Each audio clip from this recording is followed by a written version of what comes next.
I tried to plant a garden, gave it all my care, watered every seed with hope in the air. I dreamed of blooms where love could be shown, but in this barren land, no fucks are grown. The sun beats down, the dirt is dry, nothing sprouts no matter how hard I try, and the wind rolls through like a ghostly puff, bringing only the tumbleweeds of fuck. Oh, the tumbleweeds of fuck, they're all that's left, blowing through a world where hearts are theft. No fucks grow here and none are given, no fucks are known and none forgiven. They tumble and they spin like a dry old luck, rolling through the emptiness, the tumbleweeds of fuck.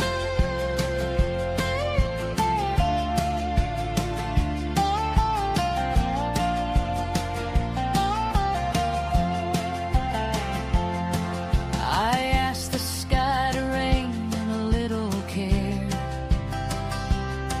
but the clouds just laughed and left the air bare.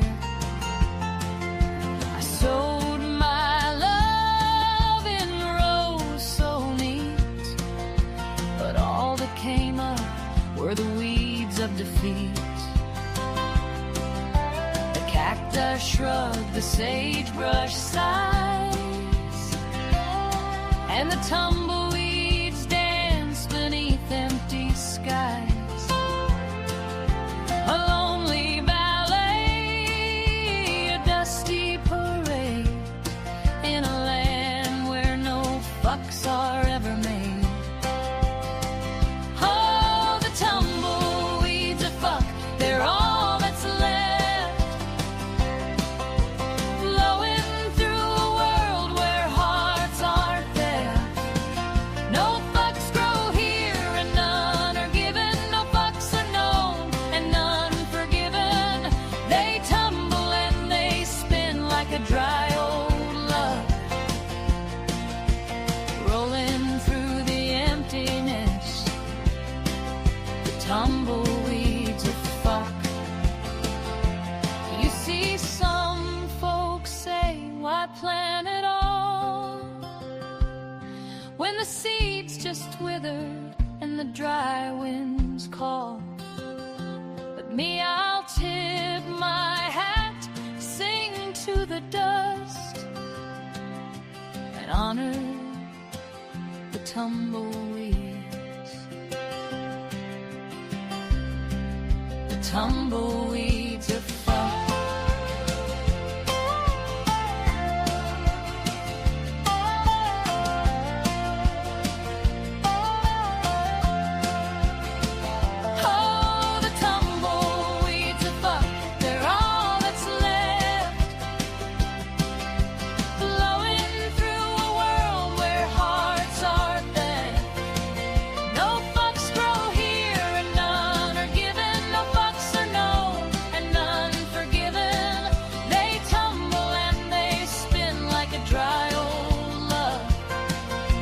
So if you wander through a land so stark,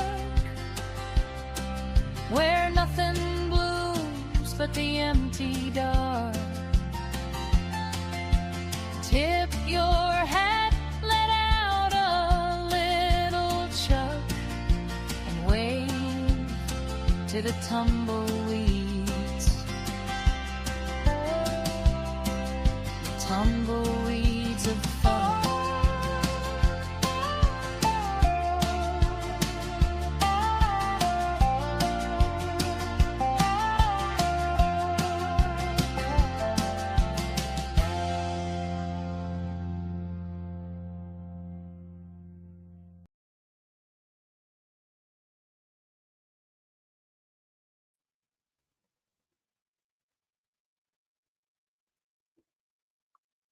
G'day everyone. Here we go live. Another little impromptu stream. Just had a little bit of advice given to me, a little bit of education from a couple of very fine gentlemen. Trailer Thrash Music and OV2, otherwise known as Darth. So I'm learning all about... What do you mean I'm late, Charles? Late for what? So I've been learning all about StreamYard layouts and things like this, so it's bloody good. Gonna have a bit of fun setting up some new layouts for the stream, new presentation, etc., etc. But I thought tonight, another review. I kind of like doing these when I'm not really in the mood for concentrating too hard on things. Just want to sit back, spend some time with you guys. Gonna watch an old, it's like 7 years old. Back in the day, I used to watch a lot of Jordan Peterson. I was right into it when he first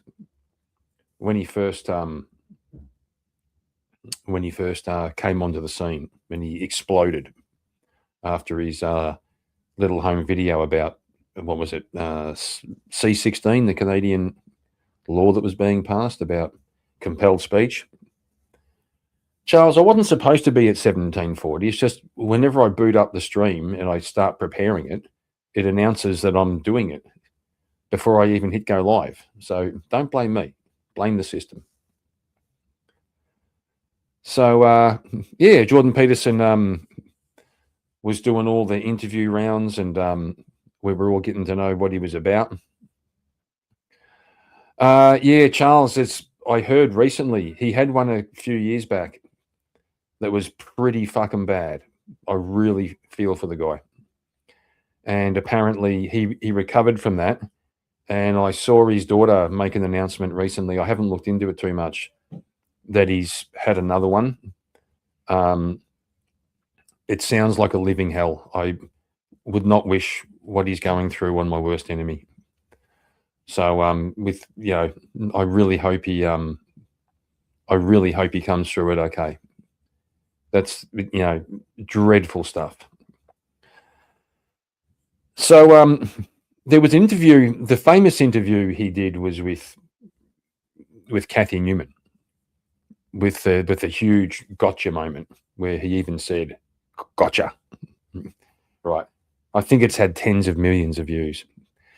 But there's one here with this woman, Helen Lewis. Excuse me a moment, guys.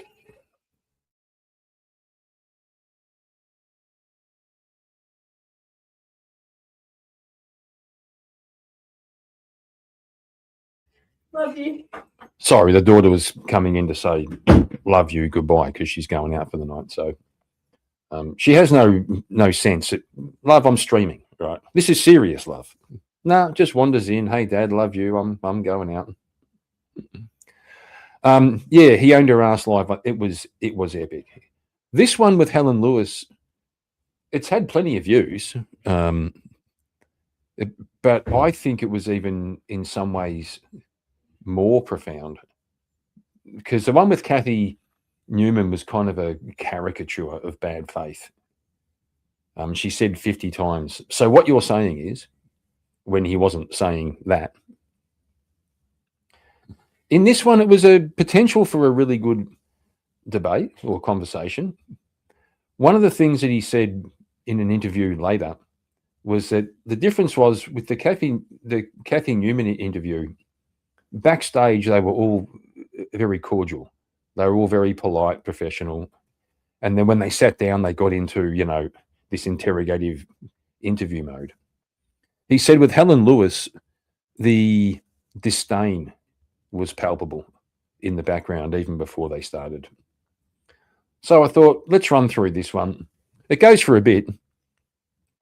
It goes for over an hour and a half, but we'll watch it as long as we can bear it.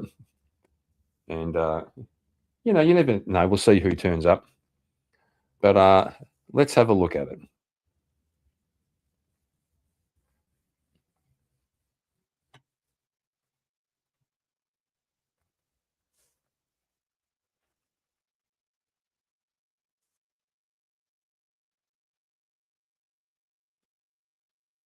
guys, the alt-right, who, as you say, some of them have enjoyed your work and say, No, I'm not they one of haven't. I'm not one of you guys. I'm not with you guys. They haven't enjoyed my work. I've definitely read bits on the internet. Read more. Epic. Read more. So she's claiming that he's a darling of the alt-right, which is actually bullshit. So she's already opened with the identity politics. I bet if he asked her what is the alt-right, she wouldn't even be able to say. But, alt-right bad, Jordan Peterson bad, Jordan Peterson alt-right.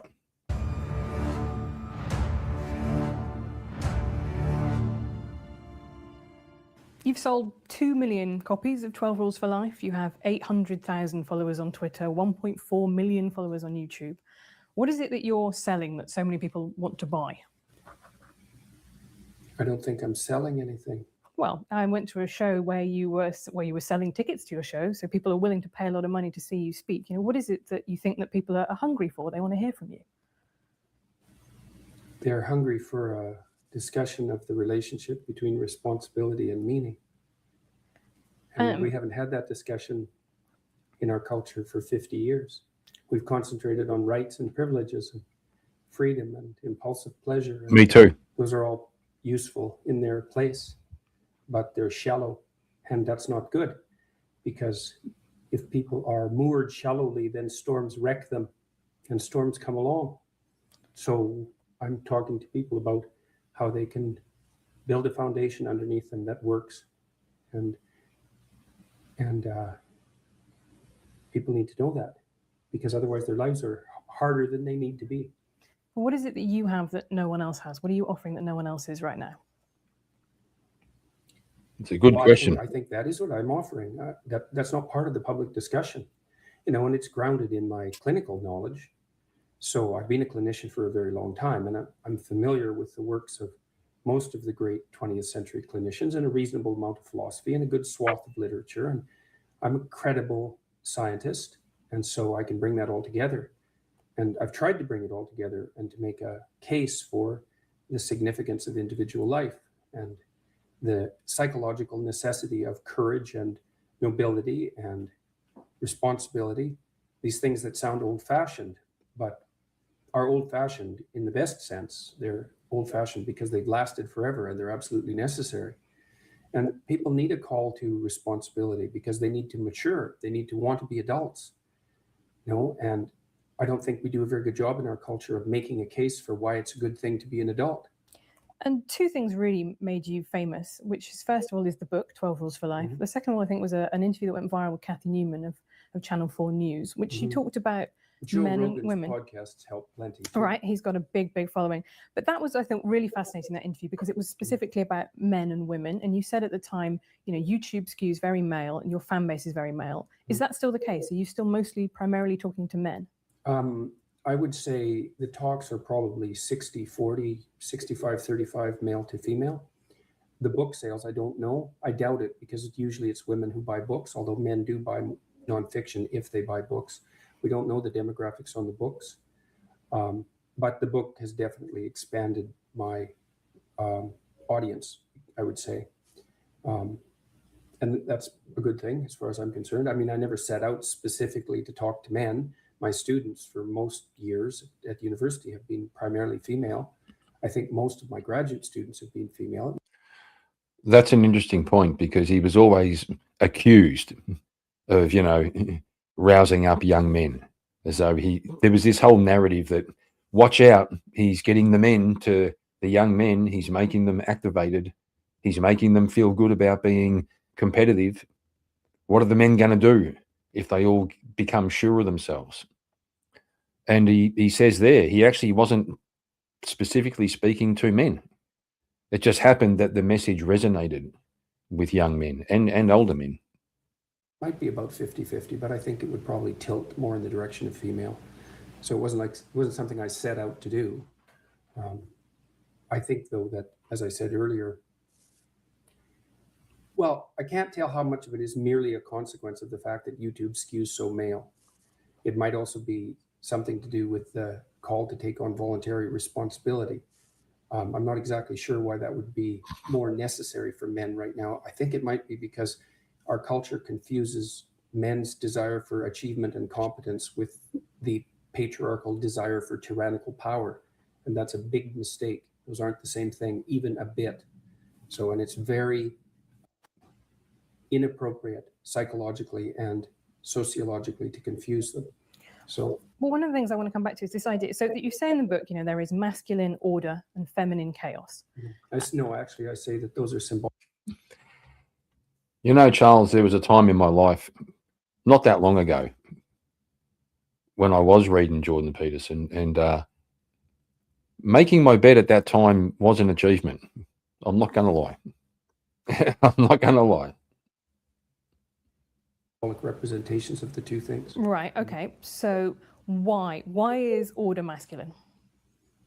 I think it's because our primary social hierarchy structures are fundamentally masculine. And that's not the patriarchy. Well, it's not the modern idea of the patriarchy, that's for sure. I mean, that's my idea of the patriarchy, which is a system of male dominance of society. Yeah, but that's not my sense of the patriarchy. So what's yours? Well, in what sense is our society male dominated? The fact that the vast majority of wealth is owned by men, the vast majority of capital is owned by men. Women do more unpaid labor. Very tiny proportion of men, and a huge proportion of people who are seriously disaffected are men. Most people in prison are men. Most people who are on the street are men. Most victims of violent crime are men. Most people who commit suicide are men. Most people who die in wars are men. People who do worse in school are men. I once saw an article in a newspaper here a few years ago that pointed out, it had this graphic of, people who self-delete, homeless people or, who self-delete. And they had a graphic like these little paper cutout people. And they had, I think it was like 4 grey ones and 2 pink ones.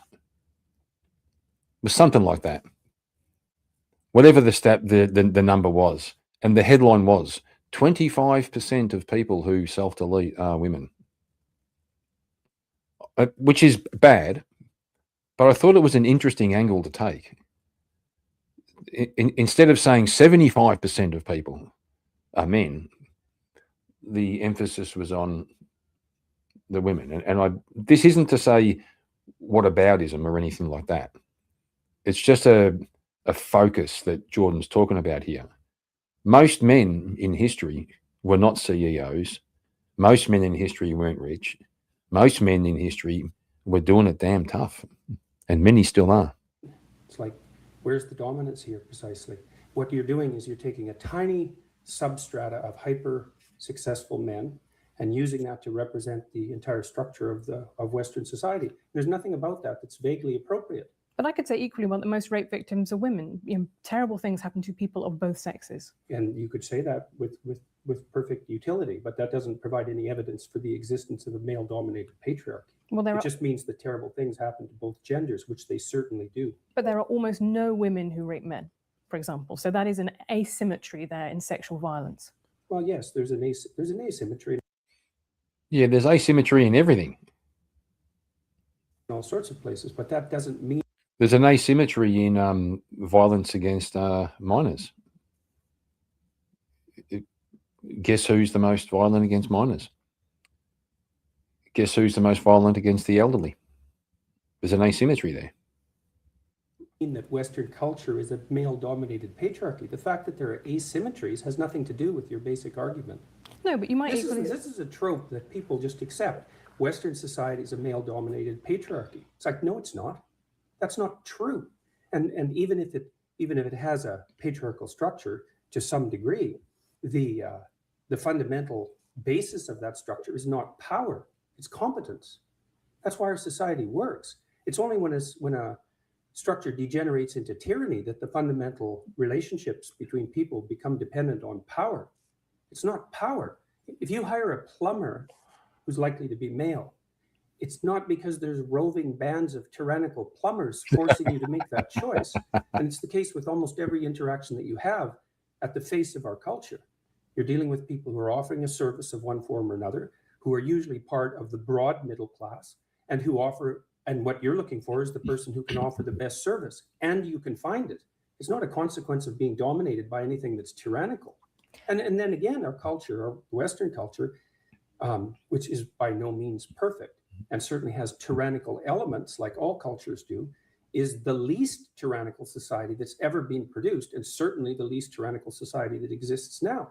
So where's the patriarchy exactly in all of this? Well, saying that it's the least tyrannical society is not the same as saying it's not a tyrannical society. That's exactly why I said it was the least Right, tyrannical. But that's what I mean. So society. you haven't debunked the existence of patriarchy then. You've said that actually now is better I don't for have to debunk it. women. You have to demonstrate its existence. Okay, well, let's go through it. I'm writing a book about feminism in the moment. Until 1919, there were professions that women were barred from. They simply were not allowed to do it. Until 1880s. Why would you blame men for that? Because who was in those professions? Who was guarding entry to those professions? What do Who you was think- worried what about do you losing their think it was status if emanci- women what do you became think doctors? It was that emancipated women in the 20th century, just out of curiosity. Well, a couple of different things. I think it was technology. I think it was the pill helped enormously Okay, so because when it did that- gave when people was that developed? when in the 60s. Right, so that And- wasn't 1919. No, but I also Right, think it how was a about series tampons? of legal changes that started in Britain with the Married Women's Property Act, which said for the first time women are full legal beings under the law. They can own property. Mhm. And that to me is a structure that has continued throughout from a time when women didn't have the same legal rights as men to now when they mostly do, Mhm. but culture still lags behind it. I don't think you You know, I've read Rachel Wilson's book, Occult Feminism. I'm tempted to read this woman's book to compare the narrative. Rachel talks about the sort of whitewashing that modern feminists do, the rewriting of history.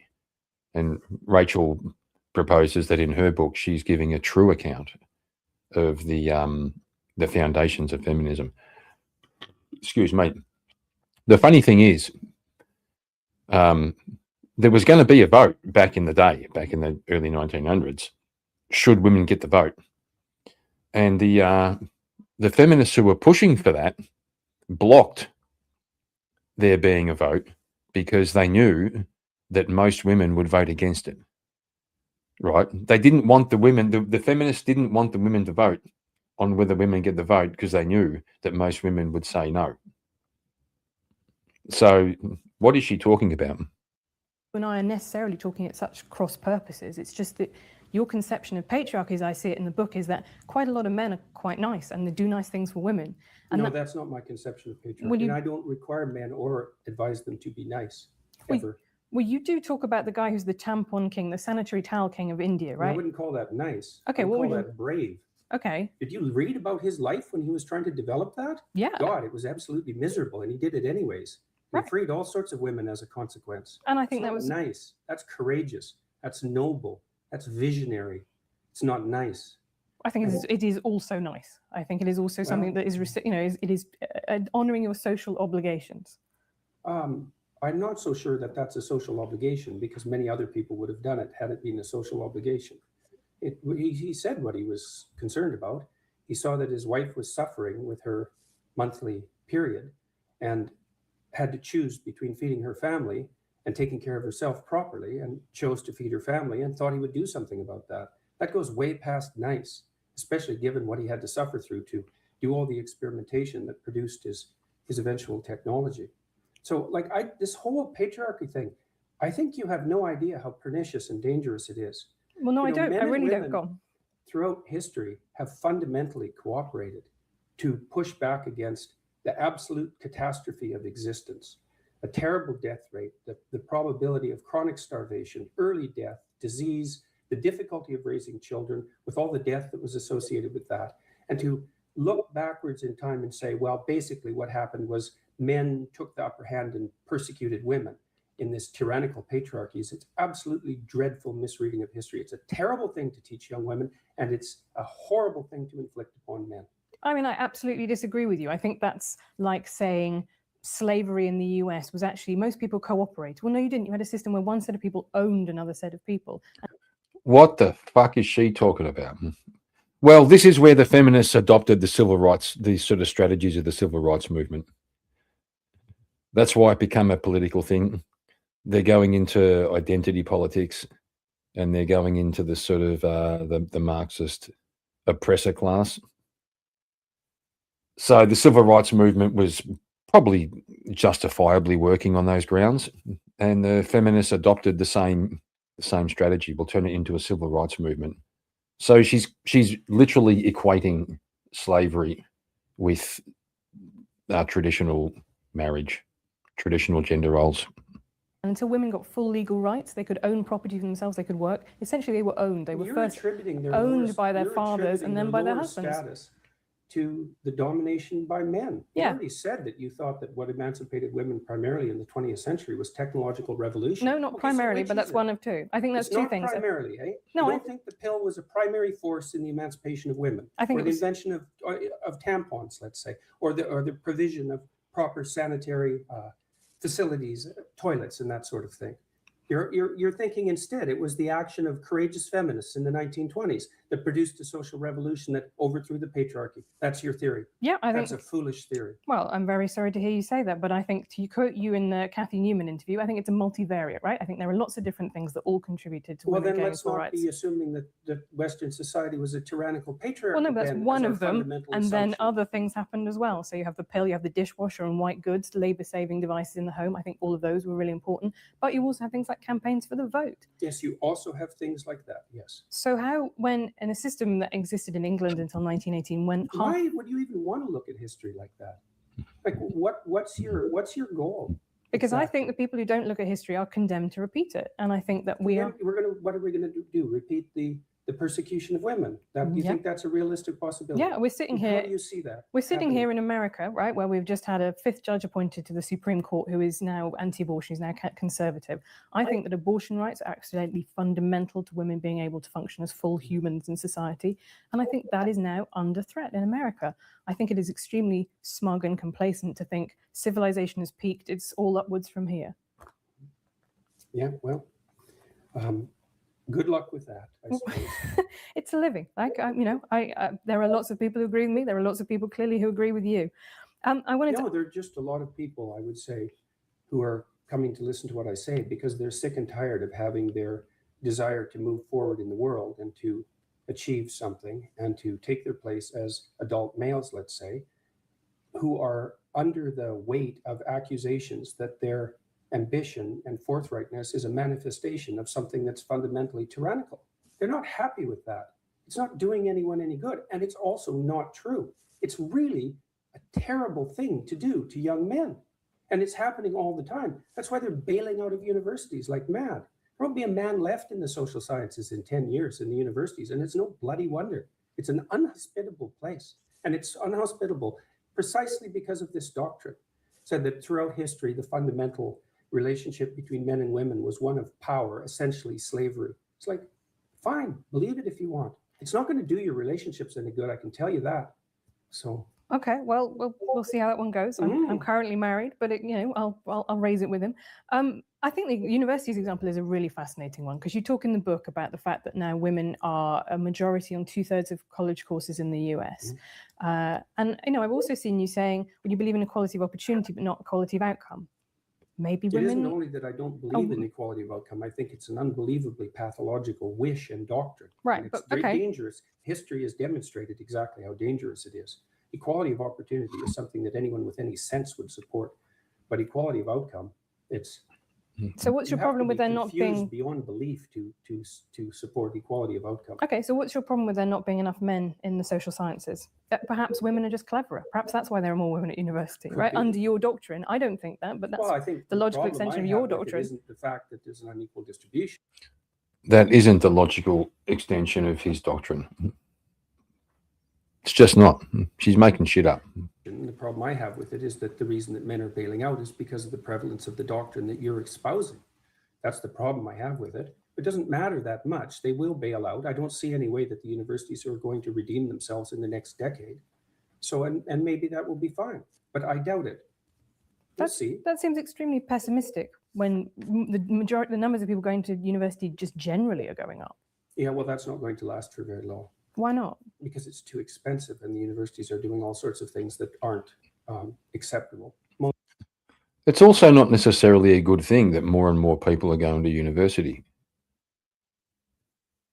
Some people aren't cut out for university. It's not their thing. Some people are better off in trades.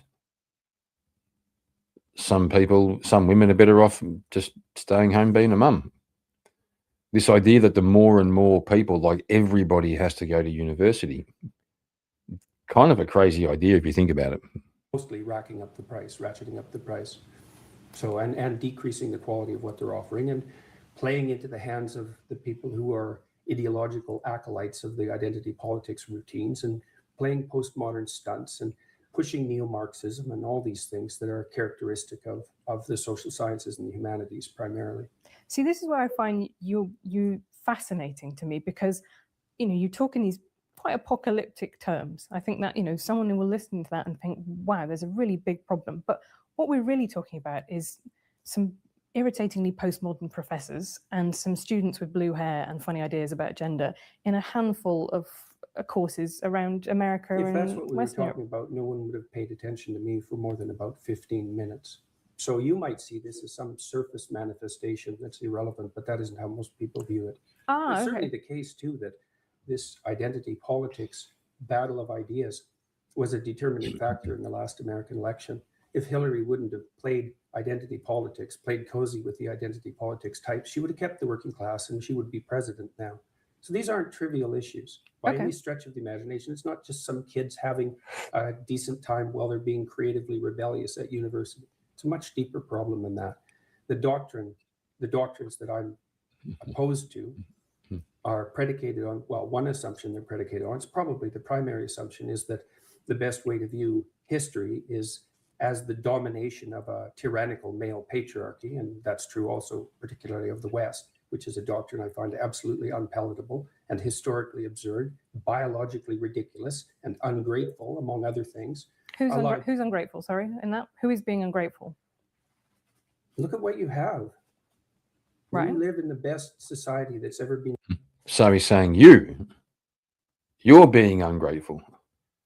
And I'm going to say she's been a little bit smug too. Like she really is. This is the funny thing. Like he's an experienced professor, a clinician, a scientist. He's got age on her, wisdom, experience. She's writing a book on feminism. And just the smugness of the way that she kind of tries to catch him out on things he says, it drives me nuts. Created. I was reading about some Indonesians. Do you mean me as a woman or me as a 21st century person in the world? I mean us, yeah. I'm incredibly grateful for what I have, but to me the project of politics is construction of a tyrannical patriarchy. You're grateful for the productions of a tyrannical patriarchy. How does that make sense? Because I think life is good. I think it could be better. That's what being fine. a progressive That's a perfectly means. reasonable proposition. But I guess that isn't commensurate with your claim that you're the beneficiary of a tyrannical patriarchy. Why not? How can it be good if it's the consequence of a tyrannical patriarchy? Tyranny isn't good, is it? I mean, that's the definition of tyranny, something that isn't good. And yet it's produced all these things that you're grateful for. Like, doesn't that contradiction bother you? Where did what was good come from? I think I'm benefiting actually from a lot of things that I don't support, that are unearned privileges in my life. I think that's absolutely true. Like your job? Like I have a very good job. I had a loving family who I don't think that's going to do the world any good, is it? That's a hell of a fine rationalization for your privileged position. Oh, well, fair enough. But if you could trade it off with someone who's less privileged, that'd be a start. I could do that, but I don't. And I won't. And I won't. And I don't think I should be expected to. Why not? Is it okay for you to occupy a position of privilege in the patriarchal tyranny? And if it is it because you're female, or is it just because it's convenient? Well, let me tell you my political philosophy. I guess I'm a social democrat. So what I believe is that you should, if you have a good life, you should try and pass that on. I believe in a progressive redistributive tax system, for example. It was once said by Lord Mandelson in British politics, New Labour was okay with people being filthy rich as long as they paid their taxes. Now, I'm kind of less okay with people being filthy rich. But Define filthy rich. Well, I think I would leave that. You're probably in the top 0.1% of people who've ever lived on the planet. That would constitute filthy rich by historical standards. Okay, but I'm not sure that I'm going the line exactly? Be able to help the Neanderthals at this point, really, by giving up some money. But this is my point, is that what I believe is, I believe in a structure in which people who have had a good life and had lots of advantages should pay that back, pay that forwards, which I think is the message that you preach as well, right? You have responsibilities. And if you've had, like us, a lot of advantages in life. Civilization as a tyrannical patriarchy. But it's not purely a tyrannical patriarchy, That's for sure. Is it? It's purely not. Right. And that's exactly the issue. But why Because would you when you deal with moral describe it as a absolutes anyway? tyrannical patriarchy, then you make a case that it's purely that. And that's exactly what's ungrateful. Why It's is- not purely that at all. Why It is has saying its that something corrupt has elements of this maybe That the isn't same what's as it being is said. purely That that? isn't what's being said. Merely to define it as a patriarchy implies unidimensionality. And to insist that that's also tyrannical doesn't offer a balanced viewpoint at all. Well, I think that's So- probably where, I think that's probably where your disagreement comes with this, which is because I do not see it in that way. I do not see that as univariate at all. I see it as one Then element why of call many. it a patriarchy? Because it describes an overarching structure. Does it? Yeah. And what if the patriarchy is fundamentally composed of women? Is it still a patriarchy? No, that would be a matriarchy. Would it? So let's say we take That's a great question. What if we took her patriarchy and we took all the men out and put women in those positions? Is it still a patriarchy? And she said, no, it'll be a matriarchy. Well, then would it be a tyrannical matriarchy? He's got her in knots here. a patriarchal structure like the medical profession and we fill it primarily with women. Is it then a matriarchal structure? What makes it a patriarchy to begin with? Is it the hierarchical structure? Is it the fact that it's mostly men? Is it the sociological structure, or is it the fact that it's mostly men? Well, I think that's really interesting because male primary school teachers, for example, only 15% of them are men. And I interviewed some of them for my book. And you know what? They report exactly the same things that women do in male-dominated offices, right? They say, people have conversations that I feel excluded from. I feel stigmatized, like I shouldn't be here. People look at me askance when I say I'm a primary school teacher and I'm a man. You know, they kind of reel back. We all make those implicit associations. So if it is a structure that's dominated by women, then it's also a tyrannical patriarchy. I think in that case, then men have a way of, they should be able to complain about the fact that a very female-dominated office leaves them feeling out too. Yeah, feeling left out So too. how do we get something that isn't a tyrannical patriarchy? If it's composed of women, then it's a tyrannical patriarchy. And if it's composed of men, it's a tyrannical patriarchy. We're kind of out of options. Right, but well, or you could have an office in which a blend of people of both So sexes if it's work. 50-50, then it's not a tyrannical patriarchy. No, not 50-50. I'm saying that people 40-60. I'm saying that there is clearly, when it is only 15% of male primary school teachers, they do feel marginalized and excluded. So you think the defining hallmark of a tyrannical social structure is the predominance of one gender, and if that was relatively equalized, then all of a sudden it would be a free and open institution. I don't think that male primary school teachers are being tyrannized. I do think they are being marginalized, and I do think that they feel excluded and stressed. So what do you do by about that? Well, this is what I mean. I think actually, and I'm surprised you don't agree with me on this, that actually having more male primary school teachers would be a really good thing because boys need role models, actually. Well, so by her account, the small number of male teachers are marginalized. They're not tyrannized. Could she reverse that same thing about small numbers of females in male-dominated spheres? Are they marginalized and not tyrannized? I think she would still go with the tyranny. Particularly boys who don't have a father figure in their life, that's really important for them to have a stable adult who shows them what it's like to be a man around the place. Could be, but you shouldn't achieve it as a consequence of preferential hiring. No, I don't think it would necessarily need to be preferential hiring. I think it would probably be about making that job, breaking down the stigma to entering that job. I think teaching is a really interesting example. It was seen at the turn of... when I was 18, 19. Right. You know, there were no men in it. And how did that make you liked it a feel? I loved it. Yeah. You know, the kids, I used to wrestle with the kids, which of course can't do now because everybody knows that would just be a catastrophe. And I used to draw them pictures of monsters and they'd line up for that. And I liked working with kids quite a lot. And I didn't care whether it was female dominated. I've been in female dominated my professions my whole life. Right. I think... I haven't felt marginalized as a consequence. Well, then you have been lucky. And I have talked to people who have might be luck. The opposite. Might be careful conduct as well. Explain that more to me. Well, why would you assume that it would be luck? Well, if I say that, you know, there is a statistical analysis and I've talked to a broad range of people and, you know, you would always expect outliers at either end. Some people have had a really terrible time. Some people have had a really brilliant time. Yeah, well, everybody else in the middle. One of the things that I've strived to do is not to become resentful. Well, okay, that's very good. I have to say that your Twitter feed does not give me that impression. I'm going off camera for a minute. I'll be back. Oh, Katie. Yeah, this was 7 years ago and without the beard. So I've got to go off camera for a minute. I'm still listening. come across as somebody who takes criticism very much to heart. Is that true? I don't think you have any grounds for that suggestion. I mean, you've seen my interviews online. If I was someone who took criticism at heart, I'd be in a lot more trouble than I am now. In what way? Well, I've been criticized endlessly for 2 years. I've been in scandals. I've probably been in, I don't know how many scandals in the last 2 years, and had unbelievably contentious interviews with journalists online, on TV, on radio, in podcasts. If I was someone who couldn't tolerate criticism, the evidence for that would already be clear. Twitter is a strange social network. I've kind of pulled myself away from it. So it's not an easy place to conduct yourself with as much grace as you might. And I think it sort of rewards impulsivity because maybe it's because of the constraint on characters or something like that. So I think that people tend to show their worst on Twitter, and some of that's a consequence of the structure of the technology. I think I certainly agree with you. I think that's something that we agree on there. I think people are rarely at their best on Twitter. No, and I've pulled myself away from it quite a lot in the last month, mostly to see why. I kind of kept an eye on Twitter, all the social media networks for the last few years, partly to see, well, I'm trying to monitor what's happening around me, I suppose, is probably the right way of thinking about it, and to see if I'm making mistakes and how they might be rectified. But I don't think Twitter's been good for me. And I don't think the reply function on Twitter is useful. And I think the fact that so many people on Twitter are anonymous is not a good thing at all. Do you think you'd be less angry if you went on Twitter? That's something I think quite a lot.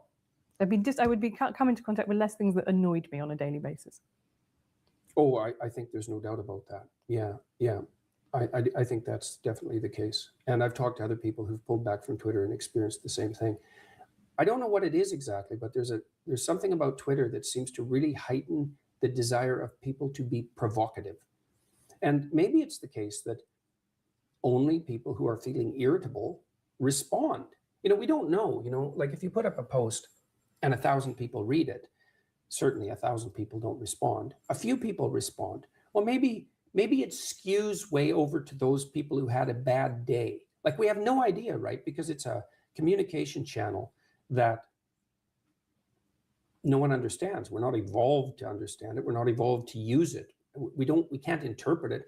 Plus, you're interacting with random strangers, which is something you never, ever do. And it's never the same set of random strangers. And you don't react to Twitter like it's random strangers. You react to Twitter like it's a person that you know. And it isn't.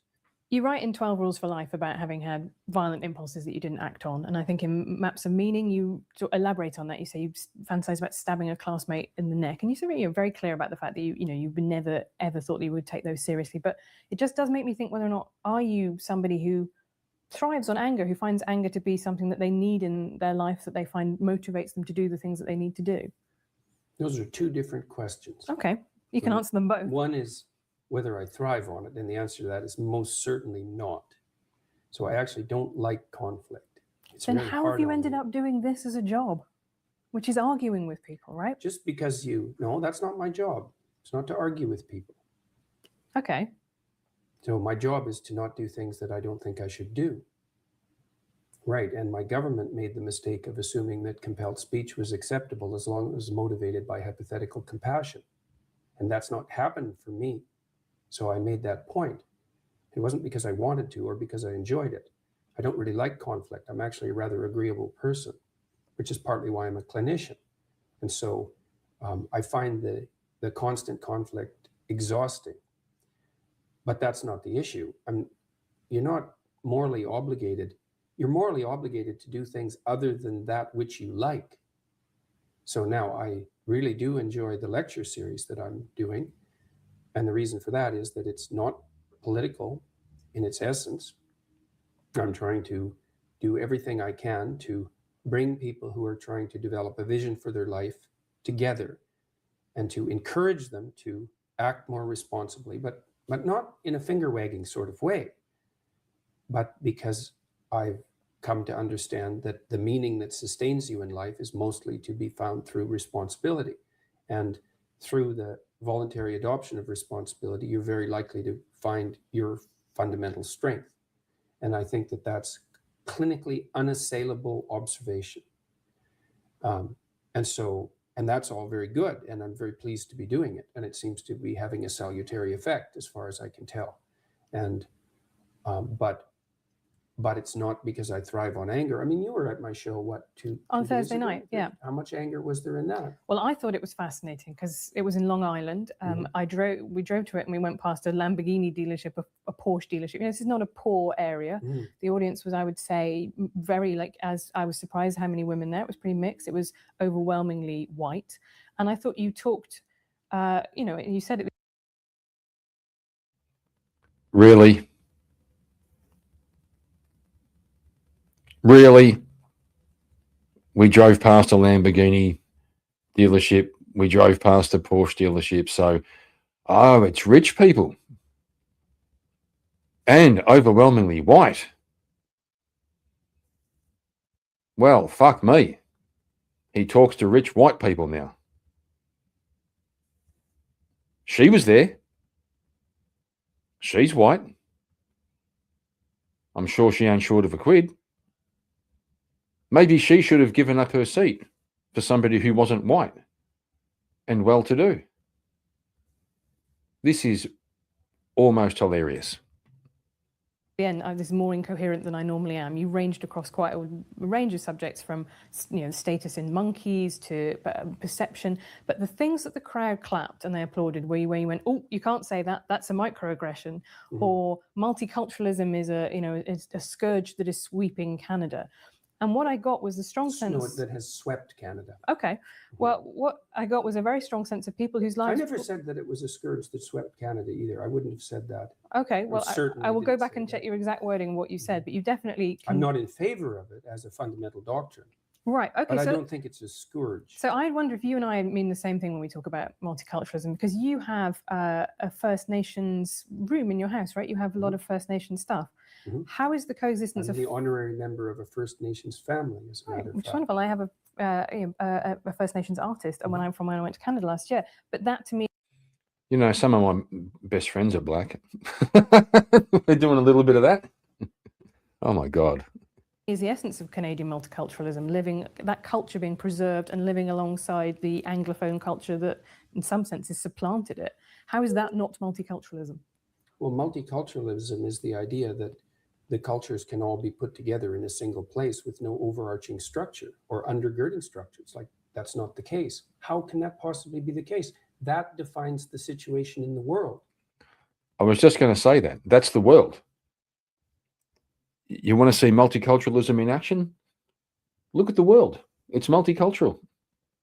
How's that work out? There's conflict and wars all the fucking time. So let's take all the countries of the world and put them in one place.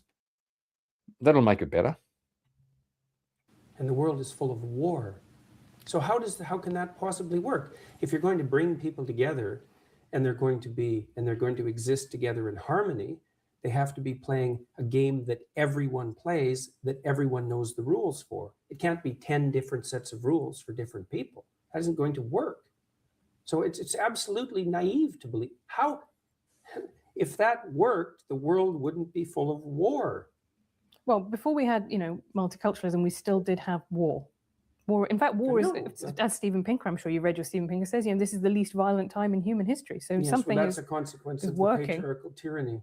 Well, if you think the patriarchy's been eroded over the last 100 years, maybe that's what it's down to. Maybe you could give some credit to it for that. I actually didn't say that the patriarchy had been eroded.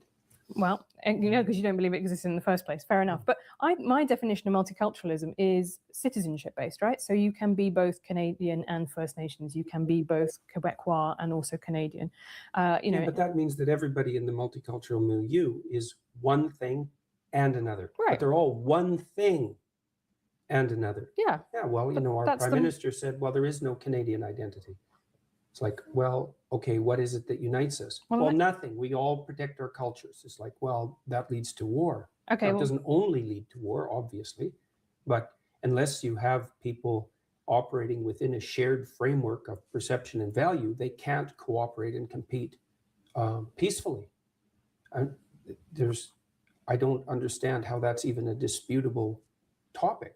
That's how you organize people. Okay, around a I shared think set of if that's visions. what he said, that's what Trudeau said, that is a dumb thing for the Prime Minister of Canada to say when you are Prime Minister of Canada. Yeah, that'd be like two people trying to play cards, but they're playing different games. One's playing poker and one's playing 21 or canasta or bridge. One's playing by one set of rules, one's playing by the other. It's just going to be mayhem. No matter how polite, no matter how nice they are at their dinner party, getting together with a couple of drinks and the cards out, it's like, let's play cards, right? Or let's play a board game. One person's going to play by the rules of Monopoly. The other person's going to play by the rules of Cluedo. How's that going to work out? Yeah, you might say that. would agree all right. much more with what Barack Obama said when he said, I'm trying not to make a red states America or blue states America or white America, black America. I'm trying to make a United States America. That to me Yes, is, the Democrats are very good at that. well, they tried. Played identity politics for the last 20 years. All they've done is inflame tribal tendencies, as far as I can tell. So he can say that, but it isn't obvious that it's the case. And it's not obvious to me at all that one of the consequences of Barack Obama's presidency was a reduction in racial tension in the United States. No, I wouldn't agree with that either. I think a lot of people found having a black college-educated professor very alarming and threatening to their idea of not themselves enough as of them the dominant group. to stop them from voting for him twice. No, that is very true. But again, it's fundamentally true, right? It's well, I'm pretty sure they weren't alarmed by having a black college-educated president. I'm pretty sure that's a load of horse shit. They didn't like his policies. I've spoken to some American friends and got the word, They didn't give a shit if he was black or college educated. What they cared about was his policies. They thought his policies sucked. And what she's doing, again, in the same way she was talking about, wow, most of the people who go to your lectures were white, and I drove past a Lamborghini and a Porsche dealership on the way there, so they must also be rich. Got nothing to do with it.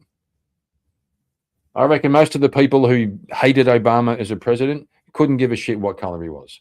They just didn't like his policies. It's really the crucial issue at hand here. no, but he built a big coalition of white, well-educated liberals and people of color. I mean, that is the Democrat electoral. Well, how do you explain the rise of racial tension in the United States then? Well, I think it's caused by a lot of things, not least of one of which is the Republican Party inflaming it. You talk about the left playing identity politics. I think the right play identity politics all the time. The right doesn't dominate the universities. No, but it dominates. Listen, if this is something Jordan Peterson warned against, he warned the left. Stop playing this identity politics game because the right will do it better than you, and it won't be good. Don't push the right to play identity politics. But Donald Trump is president, so realistically, Donald Trump is hardly a typical Republican. no, I would say that he accomplished. In fact, for most of his life, if I remember correctly, he was a Democrat. Right, I don't think he has any so we're not political going to blame Donald Trump allegiance on the right wing. Okay, but I'm going to say the rest of the Republican Party are also quite happy to play, I would say, white identity politics. They did not dump him as their candidate when he said, Mexicans, they're not sending us their best people here, they're rapists, right? The whole idea of the United States, it said, I think a beautiful thing, all men are created equal, but it meant men, and it meant specifically white men. Women and black people could not vote. The US was founded on identity politics. This is not some new concept. It didn't really mean only men. That's an old classic literary thing. It's an old grammar thing. Mankind. Mankind means everyone, men and women. It's all men are created equal. Of course it means everybody. That has come along in the last 20 years. The United States wasn't founded on identity politics. Yes, it was. That's absolutely absurd proposition. The United States was founded on the same principles that, what would you say, that played their powerful role through the development of English democracy. And that was nested inside a Judeo-Christian view that fundamentally presumed that both men and women were made in the image of God and that all people had divine value. And it took a long time for that set of ideas to fully manifest itself in the political realm. But to consider that a manifestation of identity politics is I can't imagine why you would possibly do that. I don't consider that a manifestation of identity politics. I consider having a constitution that says only some people are citizens to be a manifestation of identity politics. Well, what do you think changed it across time? And look, let's get our definitions straight here. You can't lump all occurrences of non-equal treatment into the category of identity politics. Identity politics is a very specific thing. It's really only existed since the 1970s. You can't go back into 1770 and say that the founders of the American Constitution were playing identity politics. They were You playing might say politics that was based on identity. That's my definition of identity that's politics. not the definition of identity politics unless you play fast and loose with the definition. Identity politics is something that's no one talked about identity politics 20 years ago or 30 years ago. It's a new term. You can't say that people's proclivity to identify with their group is identity politics. That's just tribalism. And that's like, who knows how old that is? 1 million years old, 500,000 years old. And you're going to call tribalism identity politics? Well, that's not helpful. If you want to talk about tribalism, we could talk about tribalism. But identity politics is something that's nested inside a particular political view of the world. It's got a Marxist basis, and it manifests itself in postmodernism. And it emerged in the American France first in the 1970s, and then has swept through the American universities and increasingly the rest of the West since then. That's identity politics. If you want to talk about tribalism, that's fine. I'm not a fan of tribalism, which is why I don't like the identity politics types. And I don't care if they're on the right or the left. I think the right-wing use of identity as the primary marker for human categorization is as reprehensible and dangerous as it is on the left. My problem with the left at the moment, the fundamental problem with the radical left, is that they're hyper-dominant in academia, and that's not good. And that's not my opinion. You can go look at Jonathan Haidt's data and see for yourself, and he's as moderate a person as you could hope to find, and probably less prone to anger than me. And I agree with you. I find a lot of students phenomenally irritating, but I would question how much power they have in contrast to the things that I find more worrying that are happening in the world today, right? Or even the professors, right? Even Look, the professors. 20-year-olds don't have that much power, but they're not 20 forever. 10 years later, they're 30. And 20 years later, they're 40. Right. And whatever happens in the university happens everywhere 5 years later. And very, very sadly for people in my politics, left-wing politics, what happens to people as they get older is that they've traditionally got more conservative. Mm-hmm. So I don't think you can make a case that the current, where people are where they're 20 today is actually going to be the ideology that takes them all the way through their life. That's never been the case. No, but so it'll be around long enough to do plenty of damage, like it already is. Okay, but even if we accept that students and their POMO professors are quite annoying, which I think is probably something I agree with. They're not just annoying. Like, they're destroying the universities, and that's not a good thing. And they're particularly destroying the social sciences and the humanities. The sciences are safe so far, but not for long, because the scientists in particular are terrible at politics, and the left-wing activists are great at politics. And so they'll win eventually. The National Science Foundation is already introducing diversity requirements for hiring in mathematics in universities. It's like, good luck with that. That's not going to work. There are hardly any mathematical geniuses. If you start putting all sorts of arbitrary restrictions on their hiring, you're just going to end up not finding the ones that there are. So besides, I don't think that's true, actually, because if you say there are very few. That's a really good point. At the really top end, the Einstein type level of people, the Feynman type level, there's not many people, like literally, how many people have the actual knowledge to put together theoretically the workings of a black hole or a nuclear power plant or, weapons and things like this. There really aren't that many people who are that smart and that inclined. So you want to find them no matter who they are. Start putting down restrictions. Oh, they've got to be a certain color. You've got to have contributed to certain social programs, etc., etc. You're going to knock out some of the very, very few that you actually have. And then what will happen is you'll have a country that doesn't do that. They're going to pick up all the top, all the best ones. He's right. This isn't a game. This isn't a game. This is world-defining stuff. Mathematical what do you know about it? Well, next year I'm going to be a fellow at Oxford University, so I spend time talking to academics. I've talked to a lot of academics for my book.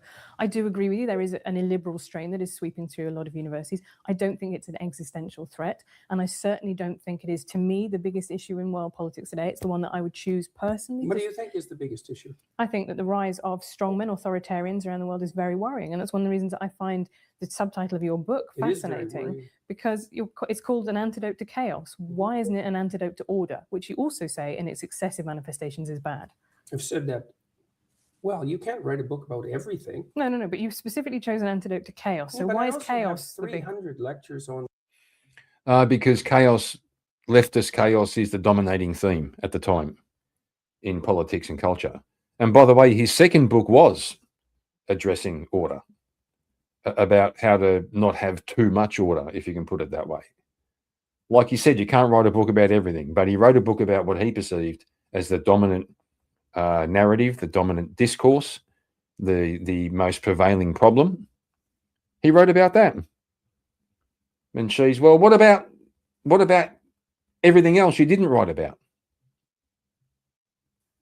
Line, and I talk plenty about the pathology of order in those lectures. Okay, but So I'm just no saying... fan of authoritarian strongmen, that's for sure. Well, that's good, but I do think that the way that you talk about order in the book is something that people will take away from it. Be specific. Okay, so let me think. The way that you talk about natural dominance hierarchies in lobsters. Let's get on to the lobsters, because I think that the thing that people take away from that is male lobsters compete for female lobsters, and that says something about society now, that men need to be dominant in society, because if lobsters do it, then there is something that we can read about humans from There's that nothing too. in. No, she's that's a naturalistic fallacy, right? She's accusing him of saying, well, look at lobsters, they do this, and they're natural. So therefore, because we're also natural, we should do that. The problem with the naturalistic fallacy is, for every example that one person points to of saying we should do that, we can find the opposite example in nature of animals doing the opposite. And so you could say, no, we should do that. He wasn't saying lobsters do this and therefore we should model our society off lobsters. That's fucking ludicrous. What he was simply pointing out was a chemical process that goes on in biological creatures related to dominance and hierarchy. That there is a way, chemically and psychologically, if you want, I don't know how psychological lobsters are, but he's talking about the lizard brain, the primitive brain, that we have a natural tendency to organize ourselves into hierarchies. And that's something worth knowing. That's what he was saying. That chapter at all that suggests that the way that men should succeed in human hierarchies is a consequence of the exercise of power. There's not one line in that entire book that claims that, because it's not what I believe. Most human hierarchies, as I already pointed out, are hierarchies of competence, not power. Okay, so that's why we don't live in a patriarchal tyranny. And so if you want to be a successful man, then you should be competent, and that will move you up the hierarchy. And that will make you attractive, and for good reason, unless you want an incompetent mate, which is possible and happens, but isn't something that I would recommend. People will sometimes choose an incompetent mate because they're intimidated by competence. And so they'll settle for someone who they don't respect because they feel that they can master them and they won't be intimidated. But it's not a recipe for a happy life, I can tell you that. So there isn't a line in that chapter that talks about power as the proper means of conducting yourself in life. There's not a line in the book, and there's nothing in anything I've ever said that suggests that. Okay, no, but it's really important because people have read this chapter and they make exactly the argument that you make, and it's a misapprehension. So it's a misapprehension of the book. Okay, but if so many people are getting the same misapprehension, could it be possible? There aren't so many people that are getting it. There's 2 million people that have bought the book, and there's a very small handful of people who have a particular ideological perspective who enjoy developing that perspective because it indicates just what sort of reprehensible individual I am. But it has absolutely nothing to do with what I wrote or what I've said or what I believe. I don't believe that our fundamental hierarchies are based on power. I don't believe that the way that you move up our hierarchies is as a consequence of manifesting power.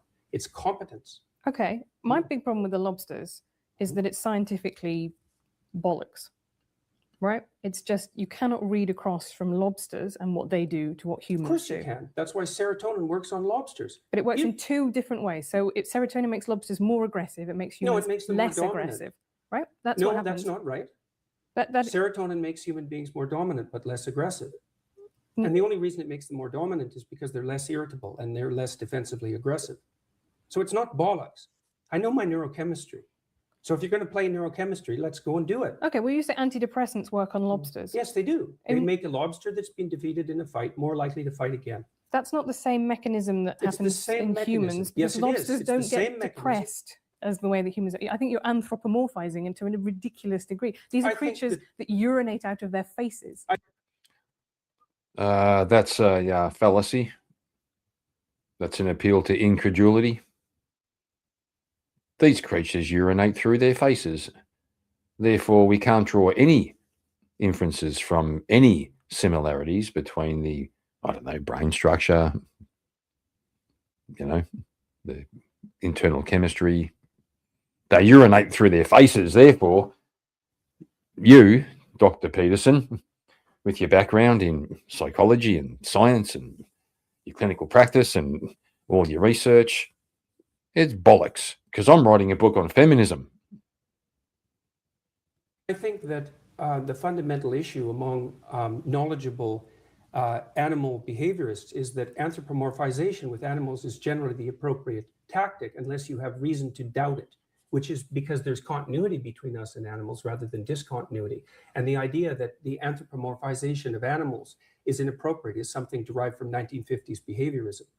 The highly trained affective neuroscientists and people who study motivation and emotion as well as neurochemistry know perfectly well that there is biological and behavioral continuity across the animal kingdom and way down into the kingdom as well, which is exactly why I chose lobsters, to indicate that there is so much continuity in the systems that allow us to estimate status position that we share it with creatures that are a third of a billion years old. And the reason that I made that argument was to put paid, at least in part, to the absurd Marxist proposition that hierarchical structures are a secondary consequence of Western civilization and free market economies, which is as preposterous a perspective as you could possibly develop about anything. Hierarchies are a third of a billion years old. You can't blame them on the West or men or capitalism. And we're wired for hierarchical perception in ways that you can hardly possibly imagine.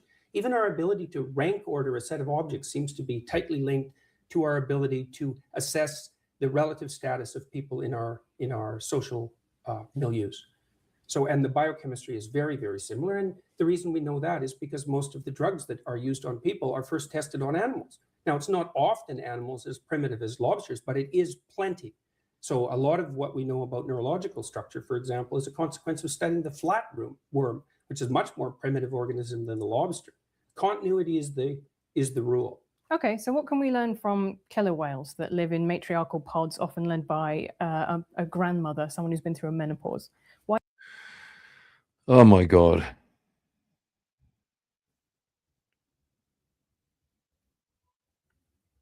She didn't hear a word he fucking said. Wasn't even listening.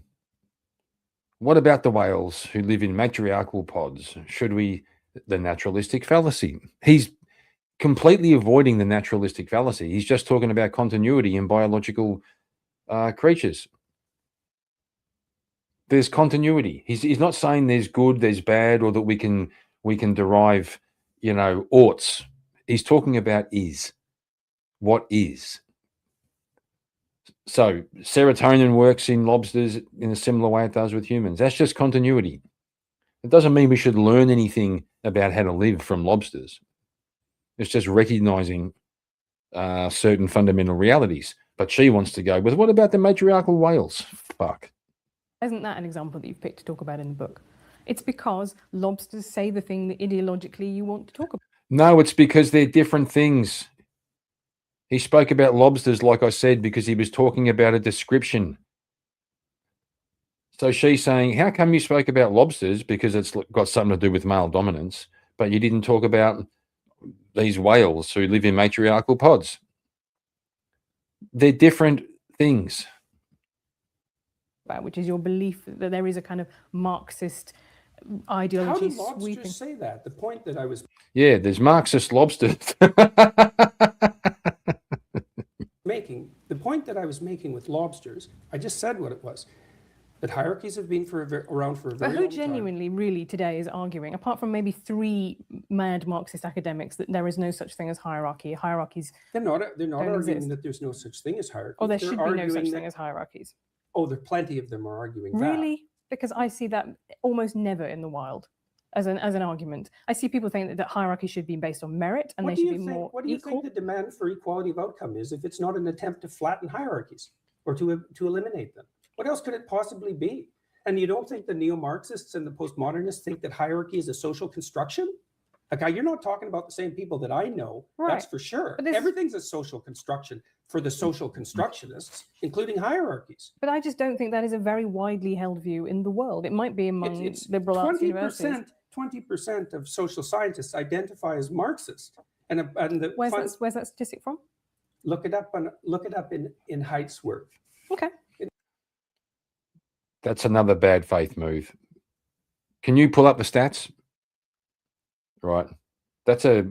At least he said, look it up, and you got somewhere to go, but shit. She wants to talk in broad theoretical terms about fucking whales that live in matriarchal. Show me the stats. Show me the surveys of the whales and how they feel about their matriarchal pods. I know. I mean, I'm interested. I know. I've checked it out quite Yeah, carefully. yeah, but I'm It's a perfectly valid statistic. I don't have the reference at hand. Yeah. So it's 1 in 5. Okay, and the number of conservatives, or even liberals for that matter, in the social sciences and humanities is not only vanishingly small, but getting smaller. And you think the social constructionists believe that hierarchy is built into biology? They're not very good social constructionists if that's what they believe. And the postmodernists and the neo-Marxists are radical social constructionists because they wouldn't believe that human beings are infinitely malleable and that we can be recreated in whatever image the ideologues might want to recreate us in if they didn't think that. And it's much more prevalent than you're admitting.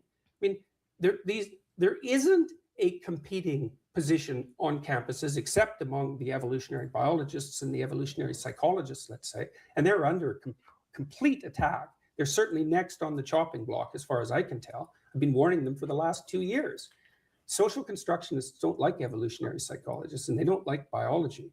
And I really don't understand why, except that it interferes with this idea that human beings are infinitely malleable and stops them from being able to blame hierarchy on the West. I did see a presentation once by a female philosopher. She was based as, I can't remember her name. There was one called McDonald. God, I can't remember her name. There was a meme where she was being called based mom. She's a female philosopher. She was terrific. And she said that she noticed that when they started these women's departments in universities, women's studies, there was no biology. You would, like she said, you would think if you're doing a course on women's studies, we're going to study women, that there would be a subsection about biology. Nope. No, it was completely ideological. Look, if you're really concerned about the poor as a social democrat, let's say, the first thing you should do is abandon your presupposition that the dispossession produced by hierarchies is a consequence of the patriarchal structure of the West. It's a way deeper problem than that.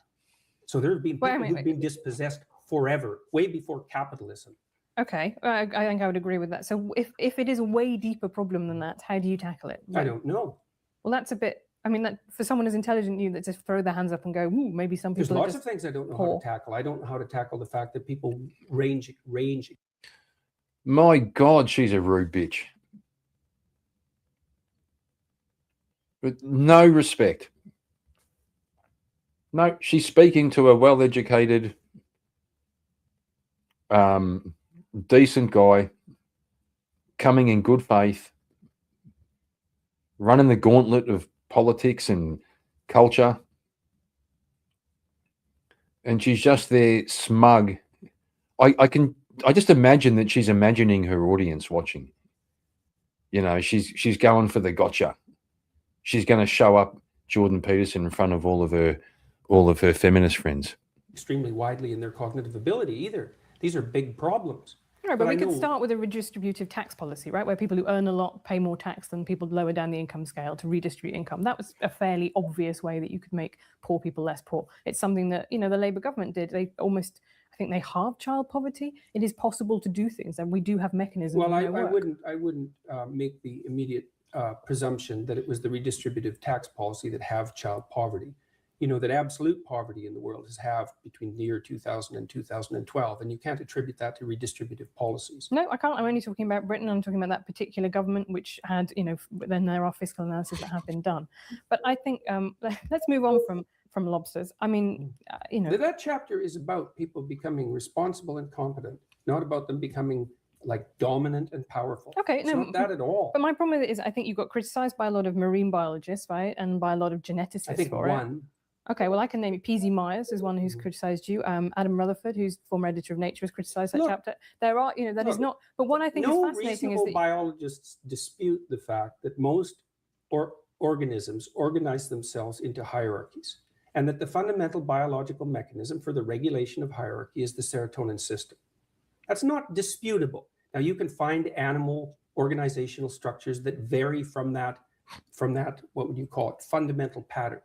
But the existence of variance isn't proof against the existence of a fundamental pattern. Like, I don't know how you can sit there and be skeptical about this.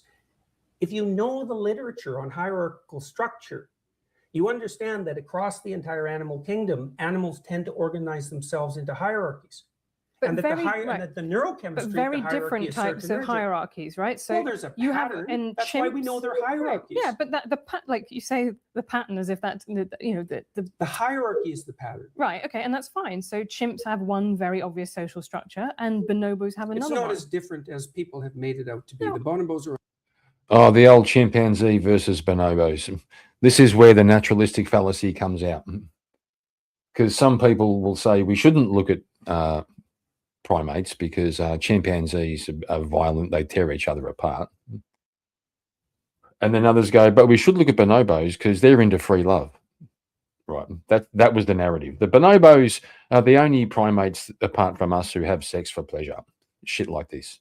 They're promiscuous and they're all fucking hippies. They're not, which she's gonna say. So she's just, this is so low hanging fruit. a lot more violent than the Right, than and they're the, not hippie monkeys, Rousseauian right? observers of the bonobos have admitted. Okay, but nonetheless, you say that as if those little details don't matter, as if there can't be such a thing as a hierarchy that is much worse than another hierarchy. That's my I'm problem not with saying it. that at all. There's clearly hierarchies that are worse than other hierarchies. Right. Baboons have terrible hierarchies, for example. And I'm And saying, tyrannical hierarchies aren't my cup of tea. right, That isn't the point I was making. The no, point I was making was that hierarchies can't be blamed on capitalism or the West. They're built into our biology. The neurochemistry is so old that we share it with crustaceans. So that's 1/3 of a billion years, which is the proof that hierarchies aren't a recent construct. If proof like that needs to be provided, and that the best way for people to adopt a strategy that will move them up the hierarchy, which is a desirable thing in most regards, is to face the suffering of the world forthrightly. That's what that chapter is about. And the people who've been criticizing it read it as if it's a defense of the Western patriarchy. It's like there's no defense of the Western no, patriarchy. I don't in think that- that's true. I think in the way that that people chapter. criticize it is and I think this happens a lot with evolutionary psychology, is which is not quite what the lobsters are, but is where other stuff in the book is. Other things you said, for example, like women wear rouge because it reminds men of ripe fruit. Right. Well, for a Well, why start, do you think women wear rouge? I have absolutely no idea. But Right, I will right. Bullshit. She has no idea why women wear rouge.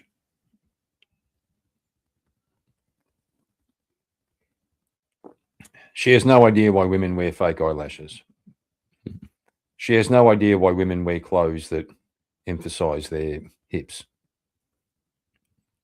She has no idea why women wear high heels to make their calves look more muscular. She really has no idea. She does it for her. She does it to make herself feel special. Well, get yourself dressed up and stay home. Or you do it to feel special around your girlfriends. Invite your girls over for a wine night and all get dressed up.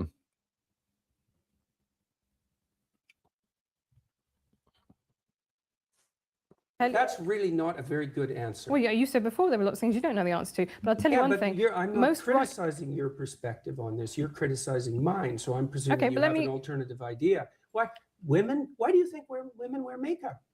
I Why do you think there are an they wear enormous makeup? but let's go back to why women wear rouge, because it reminds men of ripe fruit. Okay, first of all, not all ripe fruit is red.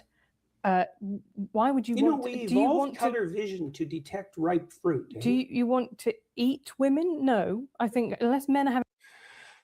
Oh my God, this is worse than I remember. She's doing that thing where you take it's not really a metaphor, but it's a broad-based kind of concept. Right. We evolved color vision to perceive things that are good for us and things that we're attracted to. So food and reproduction.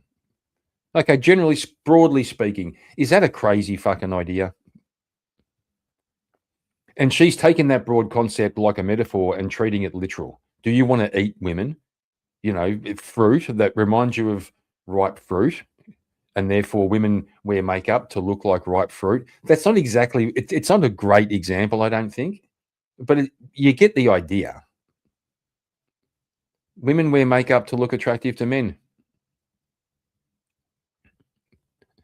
And she's just treating, oh, you want to eat women because they look like ripe fruit. Fuck me. Having sex You with might want ripe to fruit. taste them. That's not really where. And where is the evidence that You want to have sex with ripe fruit? Oh my God, she's insufferable. women who are redder in the cheeks have more offspring? What do you think happens during a that's- sexual flush? But that's the key point, isn't it? Is that you would expect, actually, if this is a sexual selection, that women who are Yeah, redder would have more children. We would get progressively redder over time. One of the hallmarks of youthful skin is the proclivity for it to flush red. And yes, youthful women have more children. It's a primary sign of fertility. That I think you're using. Wait a second here. What do you think women wear makeup for? Come on, if you're going to go after me on this, Okay. let women. People say, well, women wear makeup to feel better about themselves. It's not a very deep analysis. Why makeup? I'll tell Why you- facial makeup? I'll tell you why I wear makeup, which is to stop the comments that I would get if I didn't wear makeup. And my gender, I always say my gender is low maintenance, right? I don't feel particularly like a woman inside. I don't really know what that would mean. But what I try and do is try and look, you know, in the same way that you get black women who talk about the problem with natural hair, is it's seen as unprofessional, right? And as a woman, if you don't wear makeup, that is seen as a political choice. That is seen as something that, you know, you are. So you wear makeup to protect yourself from what? From tyrannical judgment. men. No, but and tyrannical women as well. I would say I think women very harshly judge each other's appearance, and there are very good reasons for that. But Probably because they've learned that from oppressive men. no, I don't think so. I don't Why do you think it is then? I think that women are encouraged to be seen as being in competition with each other. Encouraged. You don't think that there's anything I was just going to say, they're encouraged to be in competition. They are in competition. about that that's natural, eh? Well, I would be reluctant to get into that because I think you could talk about intrasexual competition. I think that's a very big deal among the social sciences and evolutionary science. It's not my particular competence. But yeah, I wouldn't. My conception of the patriarchy is not that men are beastly to women. It is that there is a structure in which women participate too that overall privileges and benefits men in order to control female reproduction. And I think those are two very different things. You write in 12 Rules that you skipped a grade in school and you were small for your age. Do you think that shaped your personality and your experiences of life? Oh, there we go. Who hurt you? God, she's a bitch. You were a little man. You skipped a grade. How did that form your misogynistic view of women? Who hurt you? Did to some degree. Made it difficult for me to participate in sports. So I didn't really do anything that was fundamentally athletic till I was in graduate school. So my parents are guilty about that because they felt that it wasn't good for me, but I'm not unhappy about it. I got through school faster. I wasn't a fan of school, and the faster I got through it, the better.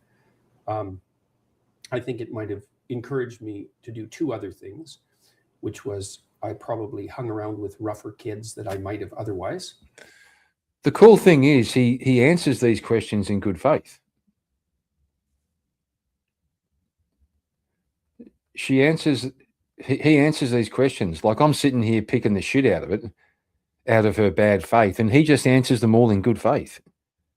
And he shines in that. G'day, Dave. Good to see you, mate. That's one of the things I really admire about him. He'll treat the questions as though they're serious. I mean, he knows. He knows as well as you and I do that she's looking for a gotcha, and that she's looking for some kind of ad hom, some kind of way to make him look silly. But he actually thinks about the questions and he answers them seriously. Partly as a compensation, I suppose, for being smart and academically able and also small. So I probably exaggerated my roughness, I suppose, and it made me more capable of verbally defending myself. But other than that, I don't think it had much of an effect. I think I pretty much left all of that behind. That's very good. Also, the other thing I was really interested to read was that you married your teenage sweetheart. Mm-hmm. Yeah, well, I met her when I was 8. So we've known each other for 50 years, yeah. So this is, I think, really fascinating. So I read that and I thought that was quite moving. And then I was reading the bit about, the animal kingdom, and the bit for you take away from the lobster section is that, what happens if you're top lobster is that you get to impregnate all the females. So that's as being evolutionarily successful as a lobster, right? Mm-hmm. That's proclivity towards polygamy, which is one of the things that pulls on human society. Right, and you're now the pretty big lobster, and yet you are monogamous. You're faithful to your wife. You don't want to go around impregnating every woman that you see, right? No, one woman's enough trouble. Right. So I think that's to me that was really interesting, because that's a way in which we are very obviously very different from animal society, and to me we're not that different. I mean, there are plenty of societies where exactly that happens. Right, but you've been able to overcome that biological urge, right? And so in the sense that maybe there are other biological urges, such as men's propensity towards violence, that might also be overcome. Well, it's not self-evident that you want it to be overcome. I mean, you don't know what goes along with it. I mean, obviously, first of all, defining violence isn't that straightforward. How about use of force in self-defense? Does that constitute violence? How about war? That's a separate category of violence. I think self-defense. But it's not that easy to distinguish them. Like if you're, what you want to do with a child who's aggressive is socialize them so that they become sophisticated in their manifestation of their aggression. You don't want to inhibit it. You certainly don't want to socialize little boys to be more like little girls. That's, first of all, you don't know how to do it to begin with. But second of all, it's not an advisable strategy.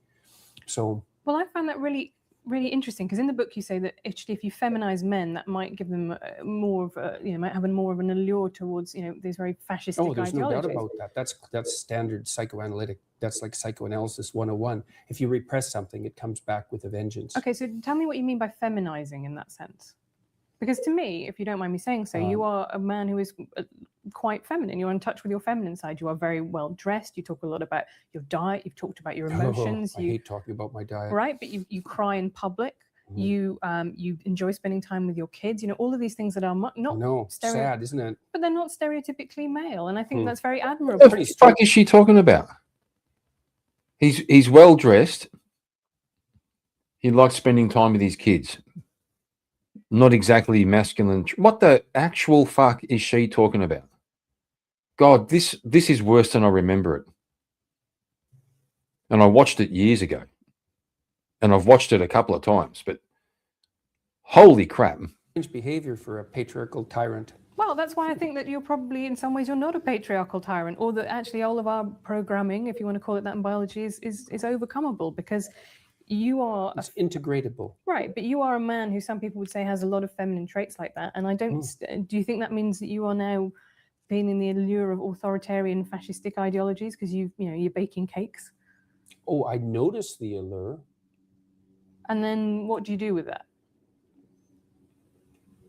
Work to live such that there's no temptation in that, which is also what I recommend to everyone else. Right. If you see any temptation in that, then you should straighten yourself up real quick. So, and that's what I've done for decades. So of course you have to see the allure in that. If you don't see the allure in it, you're a fool. Just like if you don't see the allure in the radical leftist ideas. I mean, if you didn't understand the allure, you couldn't understand the ideas. They're dangerously alluring. You know, it'd be lovely if there was a strong man who could solve all our problems, and those who deserved it got exactly what was coming to them. It's not something that I would recommend as a wish.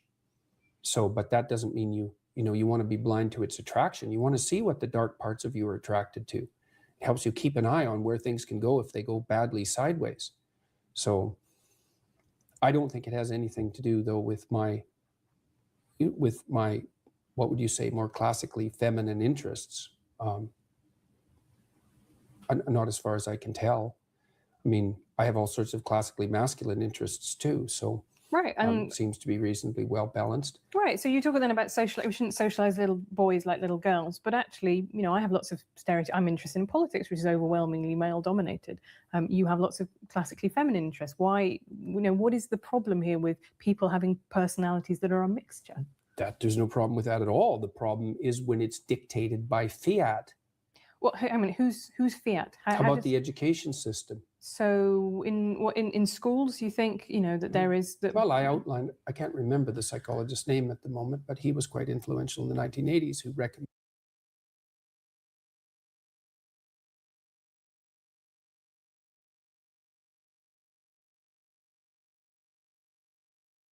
I was muted. I don't know what that means. I'm sure it's clever coming from David, but I'm not quite sure what it means. Recommended as a control for male violence that boys be socialized more like little girls. And I don't think that that's a particularly unpopular viewpoint. So on the de-emphasis on competition, for example, in games, the increase in the rise of competitive games where scores aren't kept, that sort of thing is all a manifestation of that kind of theory as far as I'm concerned. The idea that there's something intrinsically wrong with competition, it's a very foolish idea, especially if you want to motivate relatively aggressive boys because they're competitive.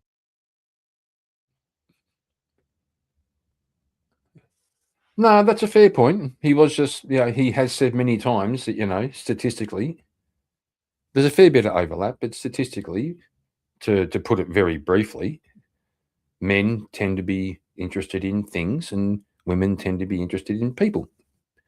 That's why, especially at the ends of the distribution curve, where all the interesting stuff happens, all your engineers are men and all your nurses are women.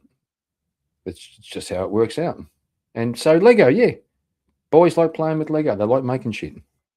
Doesn't mean girls don't like it too, but, you know, statistically speaking. Well, competition, that's not good. Someone has to lose. It's like, well, you're not going to get very far looking at the world that way, I'm afraid. You know, maybe you want to generate a plethora of games so that everybody has a shot at winning. That's a good idea, but you certainly don't want to devalue the notion of winning. If you're doing something necessary, you should reward people who are particularly good at it. It's part of the definition of it being necessary.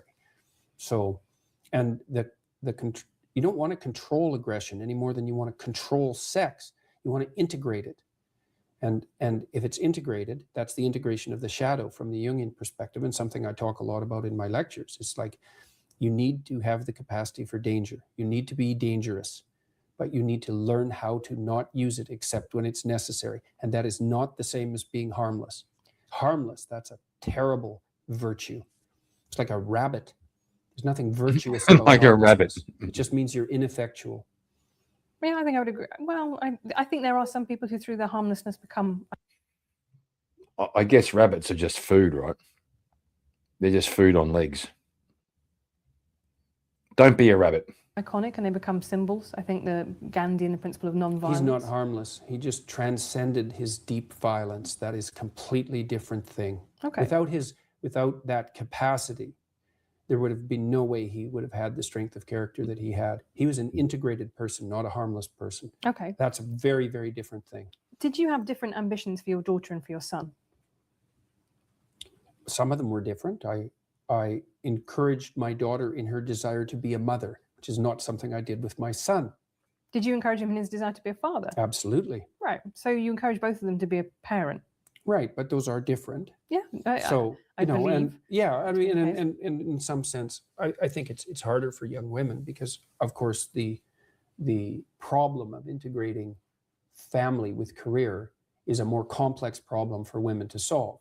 So, and I spent a lot of time talking to her about how she might solve that. I wouldn't say that we came up with anything that was spectacularly original or successful, but I at least let her know that whatever pathway she chose was fine with me if she, as long as she was being honest with herself about what it was that she wanted. But also that, you know, I'm not a fan of the idea that the most fundamental orientation that a person is likely to have in their life is career. I don't believe that's true for most people. I certainly don't believe it's true for most women. And I think the evidence supports that claim quite straightforwardly. So, However, it is the only thing that you get paid for under capitalism, right? man, live. But that's How can true. you say something like that? Paid- It's so cliched. Well, it's so painful to hear It that. may be cliche, but it nonetheless is true, How- right? look, Women do it's more, not much more. capitalism. Well, For God's sake. It is. No, it isn't. You have to invest into a child for 18 years before they have any economic utility. Mhm. It's a consequence of delayed economic utility. We don't know how to monetize it. It's not a consequence of capitalism. It's a consequence of the fact that human beings have an 18-year dependency. How do you monetize that? Even in principle, Well, we don't know. we did used to send them up chimneys, to be fair. And at that point, Well, what's true. really interesting is at that point, And also, when people had farms, having children, you had more children to have more workers. Like it kind of worked, right? The more kids you had, the more people you had to work on the farm. You had 8-year-olds or 10-year-olds driving tractors and shit. Not on their own, you know, but, you know, they could muck out the stables and they could, you know, help to peel potatoes and shit like that. children were seen as being much more the property of the man. And as they become economically useless, all the legal studies show that that's when we start moving to a model of female custody, right? Because it was about caring labor. But this is the point I'm making. Is a model. Look, I'll tell you, there are plenty of men who are not very happy about the model of female custody, and that would include the, what is it, 85% of men who are essentially denied 50-50 custody when they divorce and have young children. So I wouldn't think that one of our major problems, or at least a major unidimensional problem, is the proclivity of men to foist off the custody of their children onto women. There's certainly another side of that argument. There is, and I do think that actually a lot of anger has been generated by the way we have in Britain anyway, or England and Wales, we have an adversarial fault-based divorce system, and that's something that's changing. But what it does is encourage people to come in on day one and say, if you want to get divorced, you're going to have to make out a case that the other person has been a bastard. It doesn't matter, because if you move to a non-fault-based divorce system, then all that happens is the fault shifts to who should get custody. So it doesn't remove the acrimony by any stretch of the imagination. It just shifts it to custody of the children. That's what's happened in Canada. Right. And in Britain, we actually talk about access rather than custody, because it's the idea is not that you own the children, it's that you actually want to be able to see the children and spend time with them. And I think that's really important. But fault-based divorce is something that increases the chance. That's an awful idea. Access. You get access to your own children. Get the fuck out of here. That's like the idea that one parent gets primary custody and the other parent gets access. That's horrendous. That's your child getting access to your own children. I can understand in cases where one parent is being abusive, or, you know, there's substance abuse or stuff like this, and then you kind of need to monitor it. But just in a case where there's a couple, they're both kind of normal, they get divorced, one parent gets custody, primary custody, access. Shit, man. Of couples having a bad divorce, right? That's the problem, is it sets people against each other from the start. They have to go into court and contest that the other person has done something wrong, which is not a great base on which to start then an argument about what you're going to settle. Should be encouraged to divorce even if no one's done anything wrong? No, I think that having to prove that in a court of law is not something that is going to lead you to a better arbitration about settling money and settling, you know, access to children.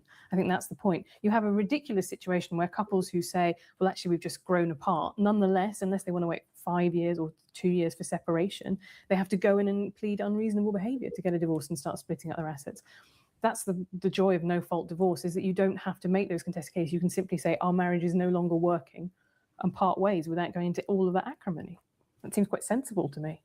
It also seems quite naive to me. Well, I've seen very few non-acrimonious divorces. They're very hard on kids.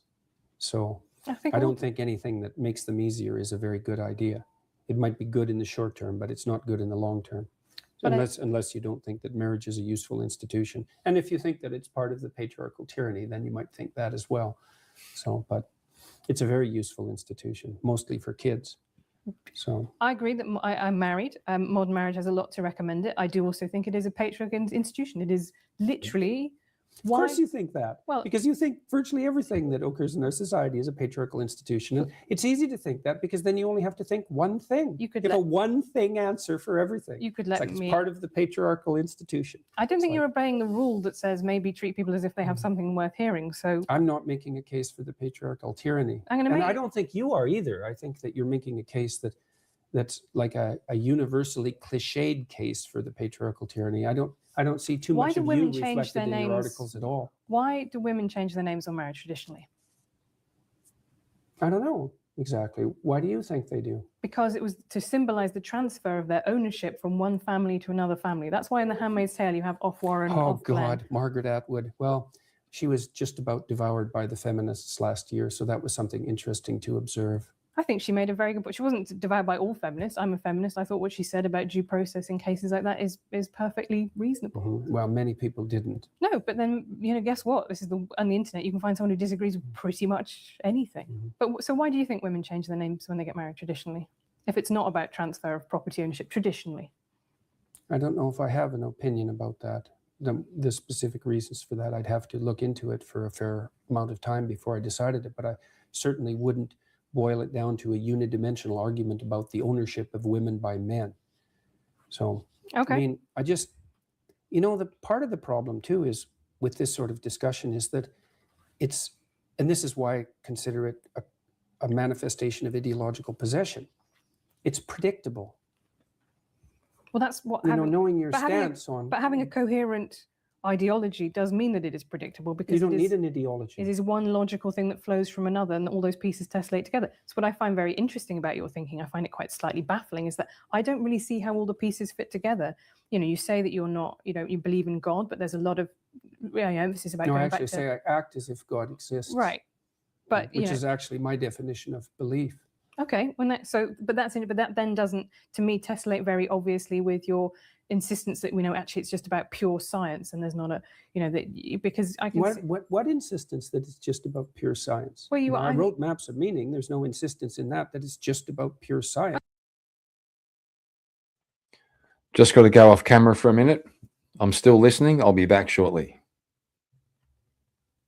Okay, but you make appeals to science. What I mean is, different. You make appeals to science all the time. You say, well, this is what the literature says. And the trouble with God is that ultimately you can't say this is what the literature says. There is no literature. Which is why I don't say anything about the scientific status of God, apart from what can be experienced maybe under certain conditions of what would you call chemical-induced mysticism, which seems to be something that you can say something scientifically about. But I see that there's two different realms, right? There's a realm of values and a realm of facts. And in the realm of facts, science reigns supreme, but it doesn't in the realm of values. You have to look elsewhere. That was what the humanities were for, before they got, what would you say, hijacked by ideologues. And the idea that something should be consistent.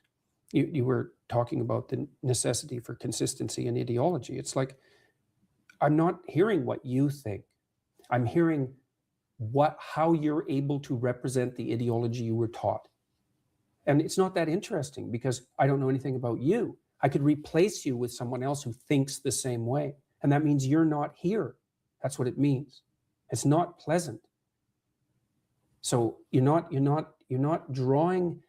integrating the specifics of your personal experience with what you've been taught to synthesize something that's genuine and surprising, and engaging in a narrative sense as a consequence. And that's the pathology of ideological possession. It's not good. And it's not good that I know where you stand on things. Once I know a few things, it's like, why have a conversation? I already know where you stand on things. I bet you don't know where I stand on all things. I would hope that was true. Okay, let's talk about transgender issues. That's fun. What do you think I think about transgender issues? I suspect that you think that gender expression, gender identity are fundamentally social constructs, but I could be wrong. No, I believe that there are definitely some biological differences between the sexes. We've observed them. I do believe that gender is a hugely powerful social structure that we've built on top of that it is largely, but not entirely, socially constructed. I think when you look back through the history, biological differences have consistently shrunk. Like we were talking in the 18th. They haven't in Scandinavia, they've magnified. Okay, but we were talking in the 18th. That's actually an important exception because Scandinavia has gone farther than any other area, the Scandinavian countries, in establishing egalitarian social policy. And the differences in interest and career choice and personality between men and women have grown as a consequence, not shrunk, which is exactly the opposite of what the social constructionists predicted. But also just suggests that they're malleable, actually, rather than fixed. Well, of course they're malleable. No one would ever suggest otherwise. Right. So that's what I mean. So I think they're it's not malleable in the direction that the social constructionists presume. As you flatten out the sociological landscape, you maximize the biological differences. No one saw that coming. And you might think, well, it's a handful of right-wing scientists who are pushing that. It's like, no, it's not. It's mainstream psychology, and there aren't any radical right-wingers in mainstream psychology. And everyone who discovered that was absolutely shocked by it. And these papers have been cited by thousands of people, and they have tens of thousands of subjects, and they've been done on virtually national level samples, cross-culturally. But I also think the behavior in Scandinavia has changed. For example, a lot more men take paternity leave now, that there is a portion that is reserved purely for men. That doesn't seem to be making them wildly unhappy. So I think that there are definitely behavioral things that are susceptible to nudges by society, by government, and by the state, and that do change the way that people behave. Yeah, that seems so we can kind plausible. of meet in the middle on that. We know one. that people can be educated and that we can develop as a consequence of learning. That's certainly not a disputable proposition. And I also believe that there is no evidence for gender identity in the way that it is used as an idea of a soul. I think that that's the way that it's often used to me. By who? By transgender activists. Yes, well, I think talk about having a female soul, and that to me seems strange. I don't see how you can something like biological determinism, right? Which is it's one of the things that's so perversely amusing about these sorts of arguments is that but I attribute it to the lack of demand for logical consistency as a consequence of postmodern thinking. You can believe one thing when it's convenient in one situation and another thing when it's convenient for another. So we're in the perverse position where if you're a man born in a woman's body, that's biologically determined. But if you're a woman born in a woman's body, that's socially constructed.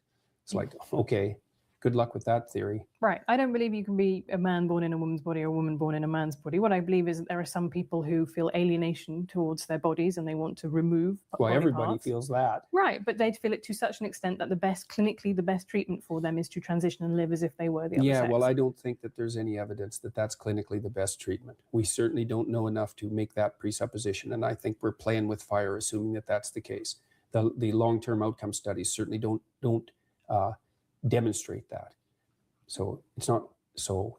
I would make a very big distinction there between adults and between children. I think that would be a good distinction to make. Right, yeah. But I think we are very quick to diagnose and treat children in a way that I find, and not waiting for the research, and that I find concerning. Yeah. So well, the lawsuits will put an end to that in about 15 years. So there's one place that we have found from which that is something that gets me a lot of hate, right? I'm sure it does. A turf and a bigot for that. So right. I don't think that's something that you would have been able to predict, that I think, because that is not now the orthodox feminist position. I agree completely. Oh, isn't that good? So congratulations. We've all learned something. Mm-hmm. I just wanted to talk quickly about Me Too movement. Mm-hmm. Tell me your reaction to what's unfolded over the last year. I won't put words in your mouth. You tell me. Well, there's certainly no shortage of evidence for reprehensible sexual behavior on the part of people who can use power to get away with it. So that's not so good. The Me Too movement, I suspect it probably did some good things and some terrible things. So I would say that there's a dangerous proclivity to abandon the concept of the presumption of innocence. So in university campuses, for example, we're moving towards a preponderance of evidence model. I'm not very happy with that model. I think that's a very big mistake. The presumption of innocence is nothing short of a miracle, and we abandon it at our extreme peril. So I'm not happy with that. I think the believe the victim idea is something that only a fool could conjure up, because it opens the door to unbelievable opportunity for manipulation. I think But that I having would said- disagree with you slightly on that, because I think what that means is what people are arguing for is don't instantly dismiss or disbelieve the victim, right? Which is a very No, different. that's partly what that's a they're very arguing for. different There's thing. plenty of people who are arguing for the fundamental attitude to be believe the victim. So some people are arguing to not automatically disbelieve the victim, which is a perfectly reasonable thing to Right. argue for, but that isn't where it ends. So Okay, climate change. I saw you posting a link to a study suggesting that a lot of the way that it's talked about has been overhyped. What are your beliefs about climate well, I change? spent a lot of time. I don't really have beliefs about climate change, I wouldn't say. I mean, I think the climate is probably warming, but it's been warming since the last ice age. So I don't But know it's exactly what to dramatically make of that. accelerated even in the last couple of Yeah, decades. maybe. And Possibly. It's not so obvious. I spent quite a bit of time going through the relevant literature. I read about 200 books on ecological, what would you call it, on ecology and economy when I worked for the UN for about a 2-year period. And it's not so obvious what's happening, just like with any complex system. The problem I have fundamentally isn't really a climate change issue. It's that I find it very difficult to distinguish valid environmental claims from environmental claims that are made as a what would you call it, secondary anti-capitalist front, essentially.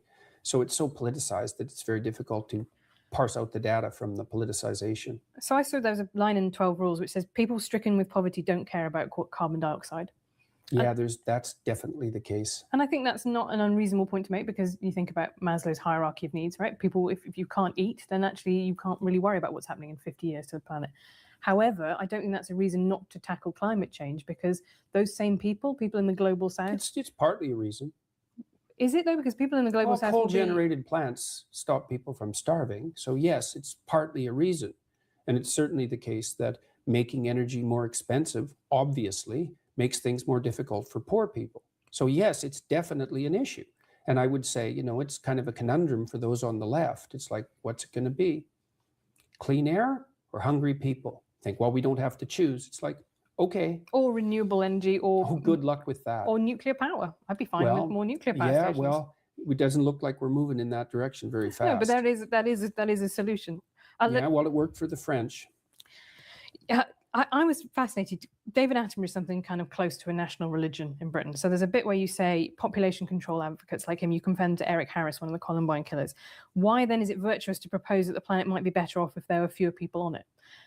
And I found that completely boggling, that you have elided their population control through people not being born and the mass slaughter of people who are already alive. It's the motivation that I question. Right. Tell me more about that. Well, what kind of statement is the planet would be better off with fewer people on it? First of all, there's an easy solution to that. You could leave. Unfortunately, much the best efforts of Elon Musk, that is not yet an option permanently. Or do you mean that committing isn't what I suicide? mean. That's what I meant, yes. If you're very concerned about your carbon footprint, there's a very fast solution to that. So, and I think it's disingenuous to, well, it's the other people, or maybe it's the people who haven't been born yet. It's like, this is also the problem I have with much of the environmentalist movement, is there's a powerful stream of anti-human sentiment that motivates it, and masquerading under the guise of virtue on a planetary scale. It's like, could be. I mean, it's not like we're not fouling our own nest, but that's why I'm fascinated by where you come from, is because the book, is so much about things being in balance and harmony, right? And order and chaos outweigh each other. Well, what overpopulation has done is got to the Who stage says where, we have overpopulation? well, I think that it's very difficult to see under the current model of fossil fuel based capitalism. Sorry to use that word. I know it upsets you. But that I know it upsets you. until we've run out, when we run out of fossil fuels. yeah, that's not going to happen. Well, it will happen, Yeah, because there is people a have been finite. saying that's going to happen for 50 years, and now the United States is a net exporter of fossil fuel, Right. and so no one saw that coming, did they? But it happened. And you're right, that might be the case, but at the moment, I would say that China is putting up new coal-fired power stations, by the bucket load. Yeah. It is entirely possible that the stuff that the developed nations did, that now developing nations did, and now doing to make they'll themselves get richer. concerned about clean air when they get richer. That's what the data indicate. Once you get GDP up to about $5,000 per year, people start to become concerned with environmental issues. So if we make that might people happen rich too late, fast right? enough, I don't think so. It'll happen too late for some things. It looks like we're going to top out at about 9 billion. I think we can handle that. I think probably one of the problems that'll beset us in 100 years, assuming there are even creatures like us around in 100 years, is that there'll be too few people, not too many. The projections top out at about 9 billion. It's only 2 billion more than we have now. There's every reason to assume that we can cope with that, especially given the rapid decreases in poverty. This was 7 years ago. Him talking about we probably won't have enough people. The birth rate crisis is probably pretty relevant right now. It is very possible that we won't have enough people. We're going to have an inverted pyramid.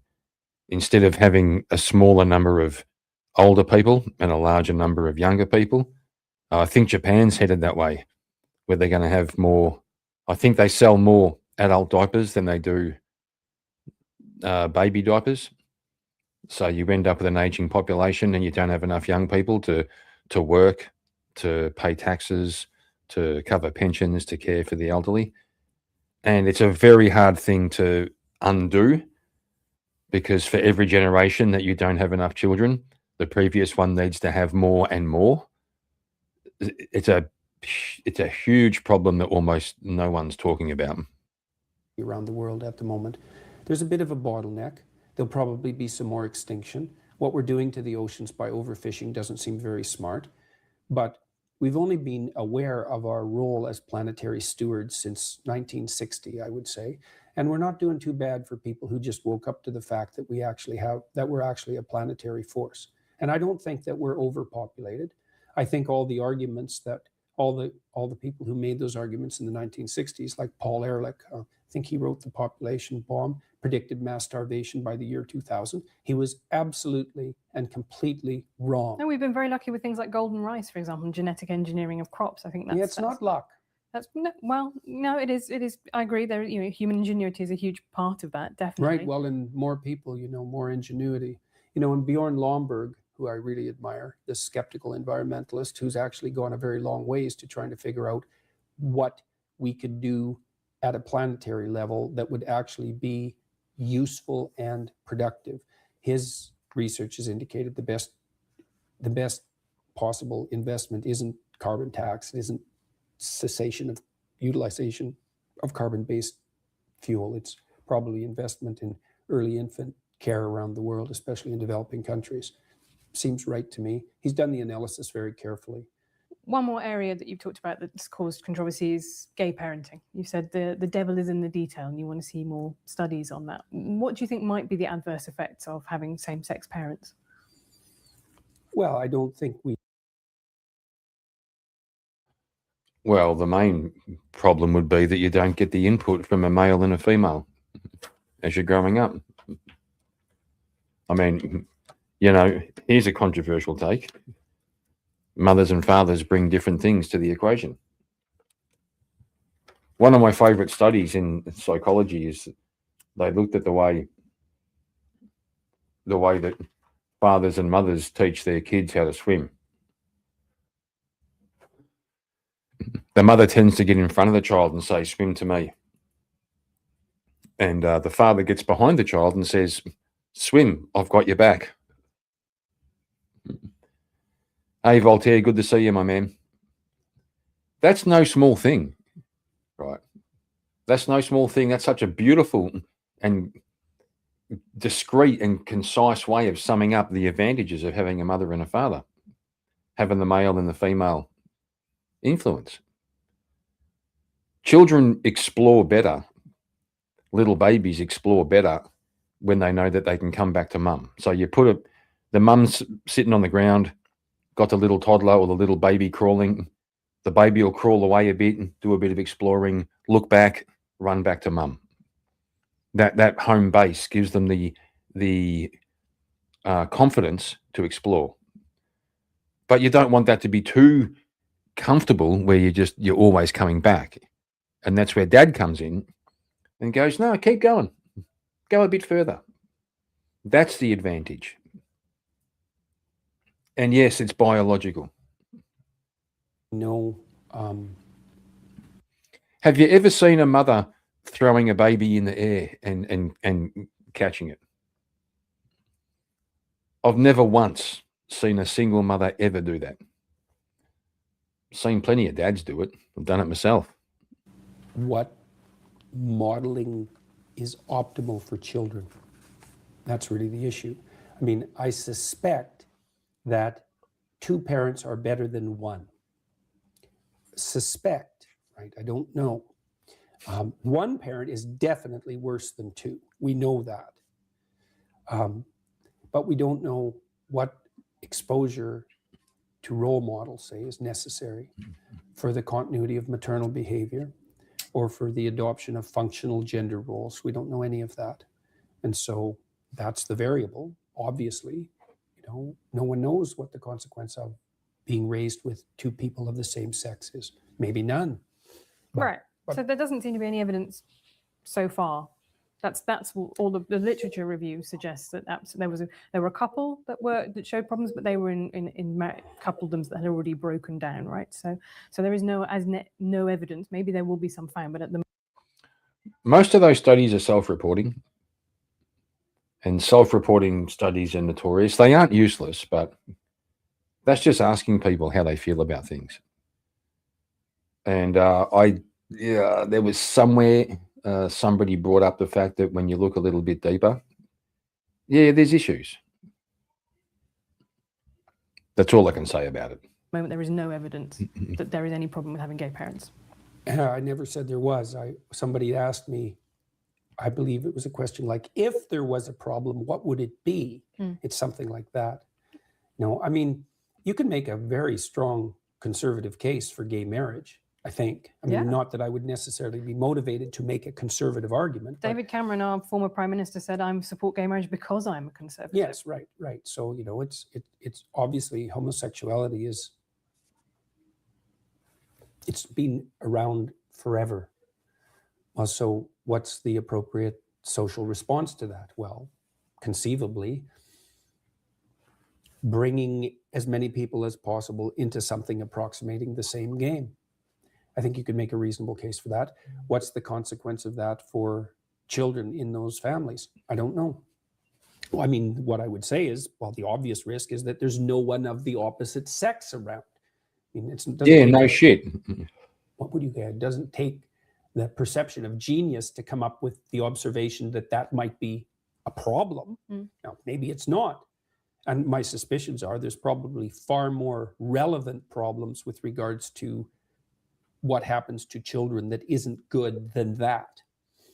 Right. So this is a way in which, that is now a conservative position to hold. I think it's 20 years ago, that would have been anathema to mainstream conservatives. Well, people were concerned with the deterioration of marriage and believed that any additional transformations would further weaken it. And I think that that's not an unreasonable position, given how weak it's become. And I don't think that that's been good for people overall. Okay, let's talk about free speech to finish on. You write in your book about Nietzsche, who became the Nazis' favorite intellectual. And you also talk about... There we go. She slipped that in, right? Do you see how quickly she moved on from it? Let's talk about Nietzsche, who became the Nazis' favorite intellectual, and on to other things. I can't remember if he calls her out on this, because it was actually his sister who handed over the rights, I believe. And just because they read it a certain way and applied it a certain way, doesn't mean that's what he meant. Professor. Only through his sister's mistranslations of his work. Right. But you talk a little bit as well about another professor who... Right, let's just dismiss that, right? So he just debunked her.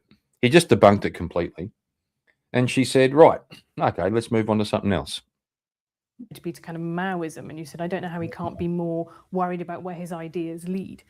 Do you worry about where where your work might be taken and used by other people? I saw you posing with... I worry about that all the time. With a Pepe flag.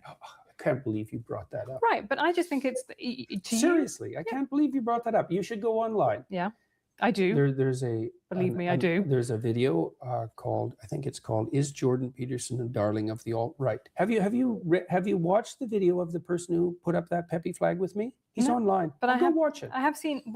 You wouldn't. I would say And why are you concerned about Pepe, anyways? Jesus, he disappeared like 3 years ago. it is. And most of that was trolling by young guys who were trying to drag the media into idiot accusations, like the idea that this was a white supremacist gesture, which I was asked about on CBC. It's like, no, it wasn't.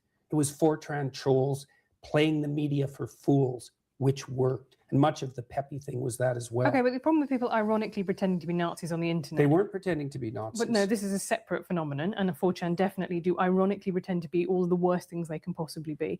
Is that some people take that very seriously. There was a case in America recently of a guy who stabbed his father because he had thought that his father was a Democrat. He was writing stuff for a conservative website. He had got very into the Pizzagate conspiracy theory. He was probably paranoid. Right. So there are people who take this stuff very, very seriously, and they latch onto it. What's your point? I'm saying that, how much responsibility do you feel that you have, particularly guys the alt-right, who, as you say, some of them have enjoyed your work, and say, No, I'm not one of you guys. I'm not with you guys. They haven't enjoyed my work. I've definitely read bits on the internet. Read more. Okay. Find some evidence. I'm extraordinarily sick and tired of this particular accusation / line of questioning. I'm no fan of the identitarian right, the ethno-nationalists, the alt-right. First of all, what do you mean by alt-right exactly? Do you mean ethno-nationalists? Do you mean white supremacists? No, I mean people who are on the right but have got their power base outside the traditional media. They see themselves as an alternative. So I see them coming That's a up pretty loose through definition that of the strain of alt-right. Rush Limbaugh kind of talk radio, right? People who see themselves in opposition to an Rush establishment. Limbaugh is not the alt-right. He's No. been around for 30 years. Right, so he's the progenitor of what I see now, Breitbart and things like that, are the new media version of that very old media. Well, let's format. define what constitutes alt-right first. For me, they're ethno-nationalists. They tend to be white supremacists. And generally, when people tar me with an alt-right epithet, the reason they're doing that is to associate me with those people. They don't like me. And the reason for that is that I've made it very clear, not only in my videos, but on Twitter, that I don't like them. I don't like their anti-Semitism. I don't like their use of identity politics. I don't agree with their aims. I think that their notion is something like, well, if everybody's going to play identity politics, we're going to play it too, and we're going to win. And I can certainly understand that motivation, but I think it's a bad game all around. And I think the only reason that I was ever associated in any sense whatsoever with anything to do with the alt-right was because it was extremely convenient of the radical leftists, who I fundamentally detest, to paint me as a representative of that viewpoint. Right. Other than that, zero. Now, That's okay, but that's not what I also- did. You say so. At no point did I say you were. Well, you brought remembering up the whole Pepe right, thing. but I did bring that up. But there was a reason I did that, which is that Nietzsche himself said, I'm an anti-Semite, right? And yet his ideology and his philosophy ended up being used by the Nazis. So my question to you is, how much responsibility do you feel about the It isn't way in even which what I your feel. work It's is not used? how much responsibility I feel. It's how much responsibility I take. Right. Right. And I take as much responsibility as I possibly can. Right. Which is why I'm doing what I'm doing. Right. I'm going around the world. I'm talking in different cities. I'm talking to people as much as I can. I'm putting out content that I think is useful for people online, and I'm clarifying what I think. I have 300 videos on YouTube. Virtually, for all intents and purposes, every single word I've said to students in a professional capacity since 1992. And despite the fact that I have innumerable, highly motivated enemies, they haven't been able to find one thing I've said in 30 years that, what would you say, justifies any of those accusations, or any other accusations for that matter. So it's quite the phenomena. I mean, I understand it to some degree, because... So, sorry, about the Pepe flag, because you can help me explain this. Why did you pose with it? What were your reasons for doing it? Did people just come up and bring it to you and Yeah, and... I was like posing with... I've probably been photographed with, I don't know, 5,000 people in the last 2 years. And, it's one after the other, often in groups of 100, 150 or 200 people. And it's like 15 seconds. Right. And they brought this flag. One of them had spoken at the event. They were doing it ironically. They furled the flag and we took a picture, and that was that. Would you have posed ironically with a hammer and sickle flag?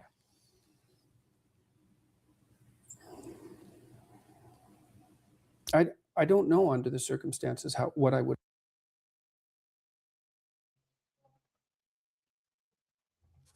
Voltaire, just having a look at the page now. Looks interesting, but I don't know any of the people that she's interviewing. Like, I can't see a single one that I actually recognise. So I don't know how much I'd have to offer to be commenting on it. But maybe I'll check a bit of it out and we'll see how we go. Have done. I have all sorts of Soviet art in my house. Right. Because this is, I think, anybody could get caught out, and social embarrassment is a huge factor, and you don't want to kind of tell people who've been very nice to you that actually you don't want to do the thing. I just wonder if that's something that you regret now, that you wouldn't do it again if you had the opportunity.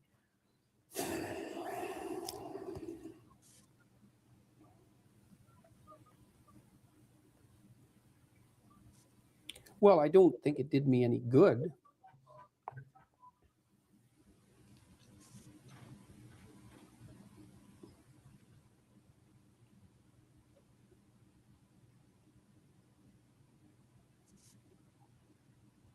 I don't think I'll betray my former self. We'll just leave it where it is.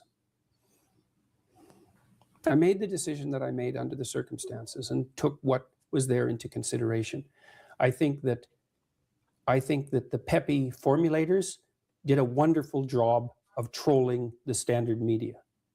I don't think that they were what everyone presumed them to be. I think they did a wonderful job of trolling you as well, in a sense, right? Recruiting you and your image and your appeal to people to their kind of cause, which is ironic. I don't really think so. But is not actually. Underneath it all, I don't find it very ironic, actually. What don't you find ironic? That a lot of the kind of 4chan culture, which is saying, I'm just going to say the worst possible thing that I can say just to prove that I can say it because free speech is still alive. I think that in itself is quite poisonous to the discourse. I think I try and conduct myself online in a relatively civilized manner. I do not always succeed, but I do not think just going into a room and screaming epithets is something that I need to do on a daily basis to prove that free speech isn't dead, right? I think we could probably agree that that's a reasonable a rare note of consensus. But I have to come back to the free speech idea, because I think that whole idea of the intellectual dark web, and this came up a couple of times at your event on Thursday, is predicated on the idea that you have been marginalized for your opinions or oppressed for your opinions. It's not predicated on my claim of that. Right. It's predicated on... Well, I don't know. I'm not claiming I've been marginalized. I would never use that word, first of all. That's for sure. So, but the idea of a dark... I don't feel oppressed. Good. I'm pleased to hear it. But I do think that the way that you got the cheers from that crowd was very much about, there was an idea of taboo breaking, right? That oh, this is a microaggression, but I'm going to say it anyway, that, hard work is the way to succeed. And I thought that was fascinating, because to me, you don't look like somebody who has particularly suffered an outrageous amount for your opinions. People have certainly disagreed. They've been rude. They've in some cases. The only reason I haven't suffered an outrageous amount for my opinions is because I've handled the consequence of their utterance exceptionally well. My job was at risk. My career was at risk. My family stability was at risk.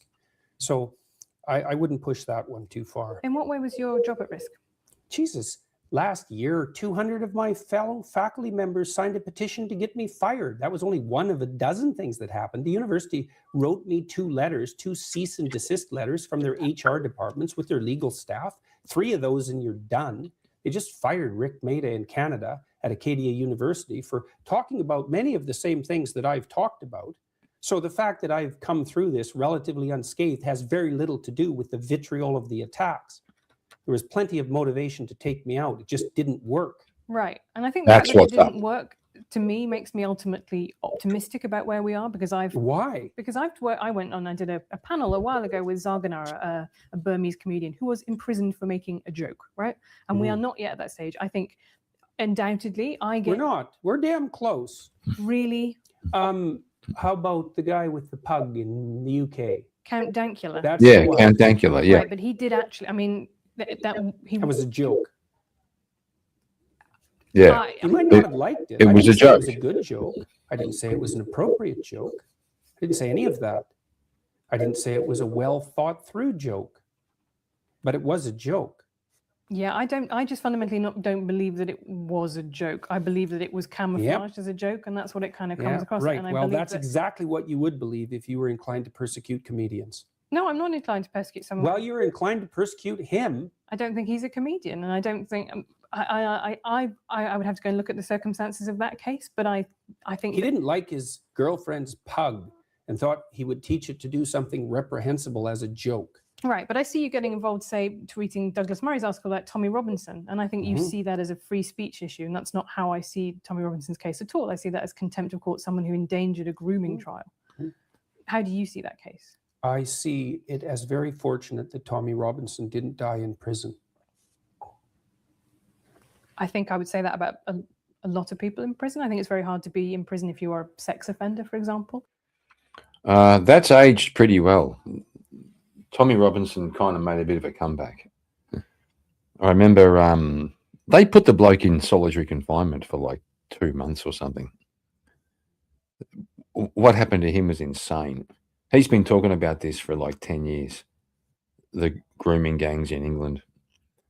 And he's been vilified. He's been dragged over the coals. He's been imprisoned.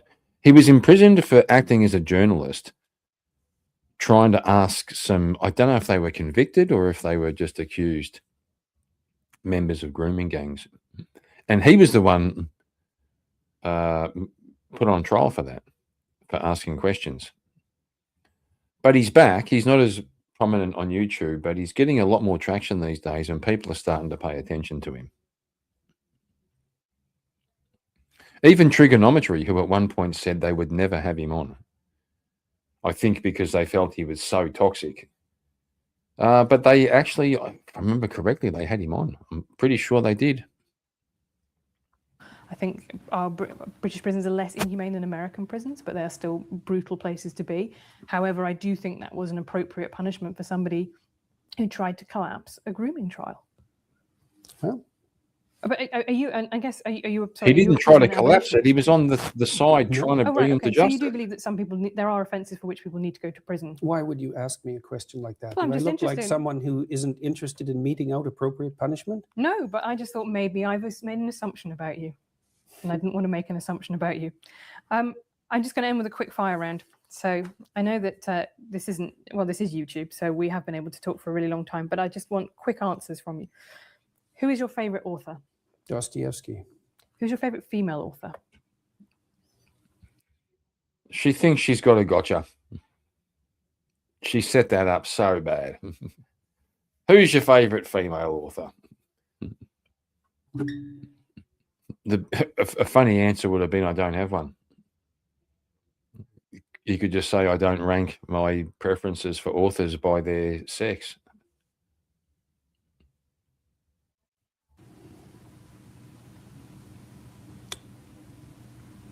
Margaret Lawrence, I think. I don't know her. She's a Canadian author. Kind of an antidote to Margaret Atwood in my estimation. Okay. When did you last cry? Oh, God, who knows? Last week, probably. Who is your smartest opponent?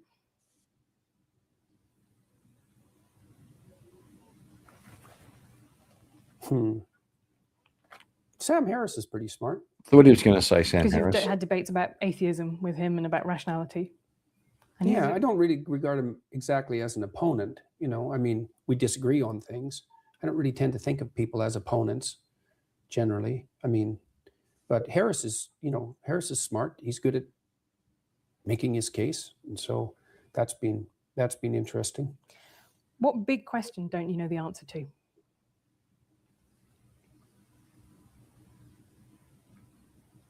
What big question don't I know the answer to? Oh, God, that's a tough one. There's so many of them.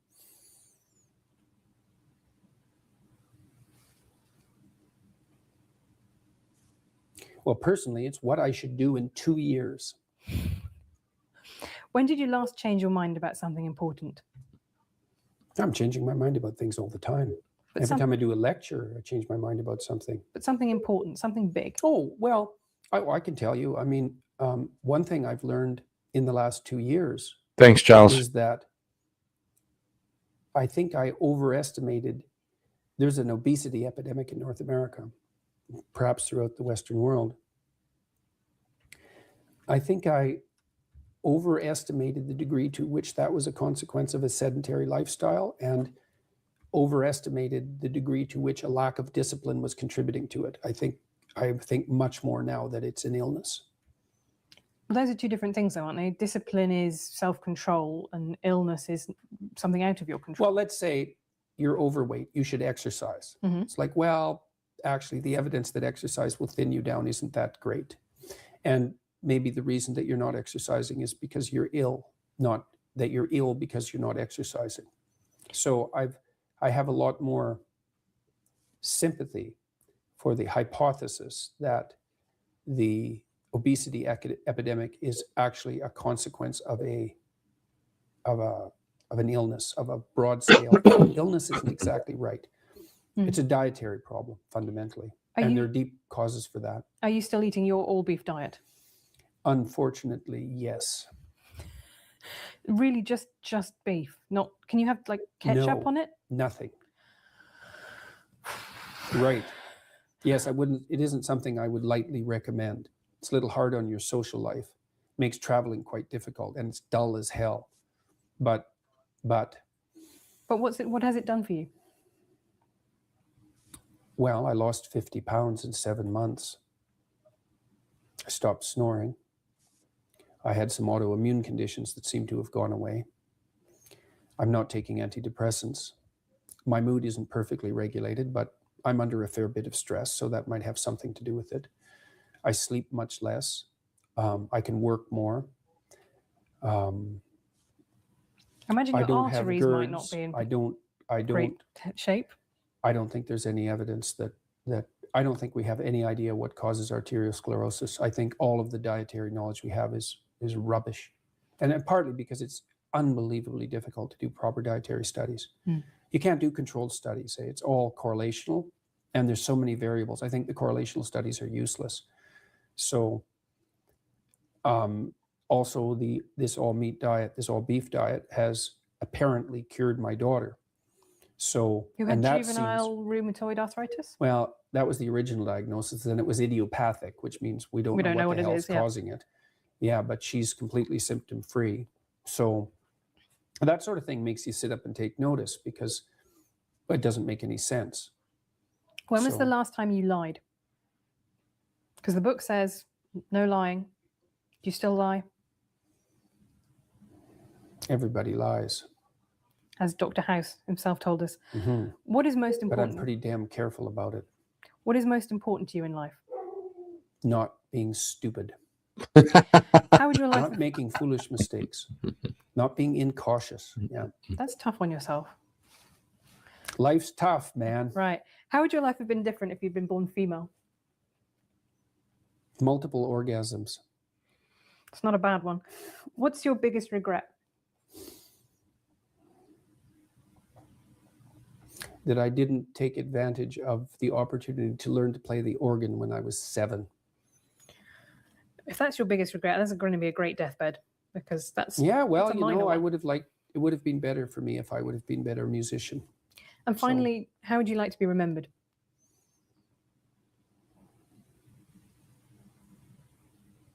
As someone honest. Dr. Jordan Peterson, thank you very much.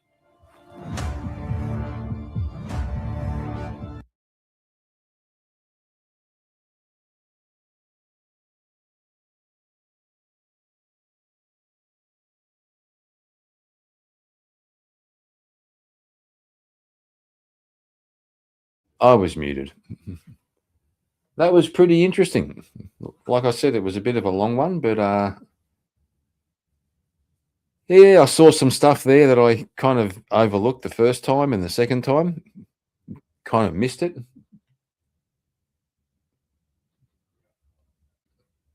Geeks Quarterly, Charles. I've got another one. I am going to have to eat, but I'm kind of enjoying this, and it seems there's a few people hanging around who are appreciating it. Well, I'm a registered mentor again. Well, what do you know? K2, fuck off.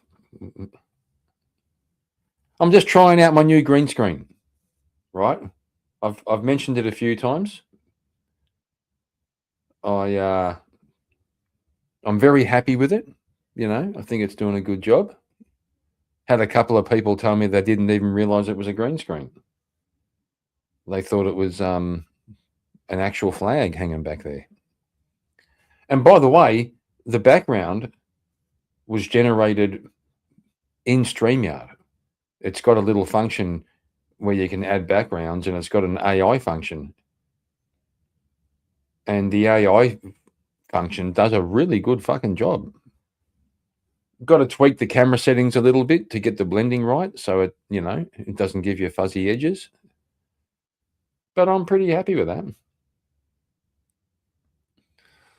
So I've got one more to play. Don't know if you guys know Ann Arbor. Nicole Arbor. She's one of those female comedians who does, you know, fat shaming and stuff like that. And, you know, a bit, haven't seen her around for a while, actually. And she got to interview Jordan Peterson. She's a bit of a Jordan Peterson, need to go with a prison look for the background. Yeah, maybe one day I could do that. An Australian 1800s prison camp. K2 let us up. Well, no, I'm not doing a panel just yet. I don't even know if I will tonight. I might just chill. It's a quiet night. But I want to show you, I don't know if you've seen the Nicole Arbor interview with Jordan Peterson. It's kind of funny. It's actually a little bit of lighthearted fun. So I thought after all that heavy bullshit there, we might do a bit of that. I'll be off camera for a bit because I'm going to be eating, because it's 8:15 and I haven't had dinner yet. I'm going to go and get Katie. She made me some beautiful lemon herb chicken earlier on. Going to have to put it in the microwave. And we all know about Jacker Blades and the microwaving the steaks, but I think we can get away with microwaving the lemon herb chicken. K2, I know we all do. All right, K2, just to get it out of your system. I'll play a little bit of it. Let me find it. Here we go. Just for K2. Get it out of your system. Fake Australian down by the beach, with my cowboy hat on and Bud Light in reach. They ask me if I'm gay, I say no way, while me wave the rainbow flag. Only some days me dress in drag. I don't know why they wouldn't think I'm straight. I think the only thing we can say, why is Kieran gay? I think the only thing we can say, why is Kieran gay? I think the only thing we can say. I've even got a background, K2. Well, this is K2's contribution. That does look like a nice pub to hang out in. I wouldn't mind going there. Some come to feel that island beat. I just come to feel the guy they meet. Riding kangaroos bareback with dudes. There you go, K2. If the emus come, we'll surely lose. Fuck the emus. Shrimp on the Barbie, Fuck those emus. We won that war. I think the only thing we can say, why is Kieran gay? I think the only thing we can say, why is Kieran gay? I think the only thing we can say, why is Kieran gay? I think the only thing we can say, why is Kieran gay? It's still a killer song.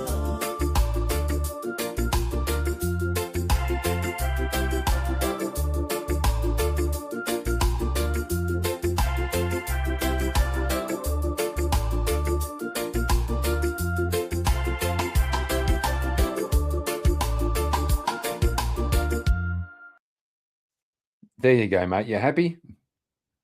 You happy now? You got it out of your system? All right. I'm going to prepare some. I'm going to get Katie to go and microwave me some dinner. She's been listening on and off, so hopefully she heard me and she's already got it going. But if not, well, look, I think you'll like this one. This one is actually pretty funny. It's a good interview. So we'll bring it up and see what you guys make of it.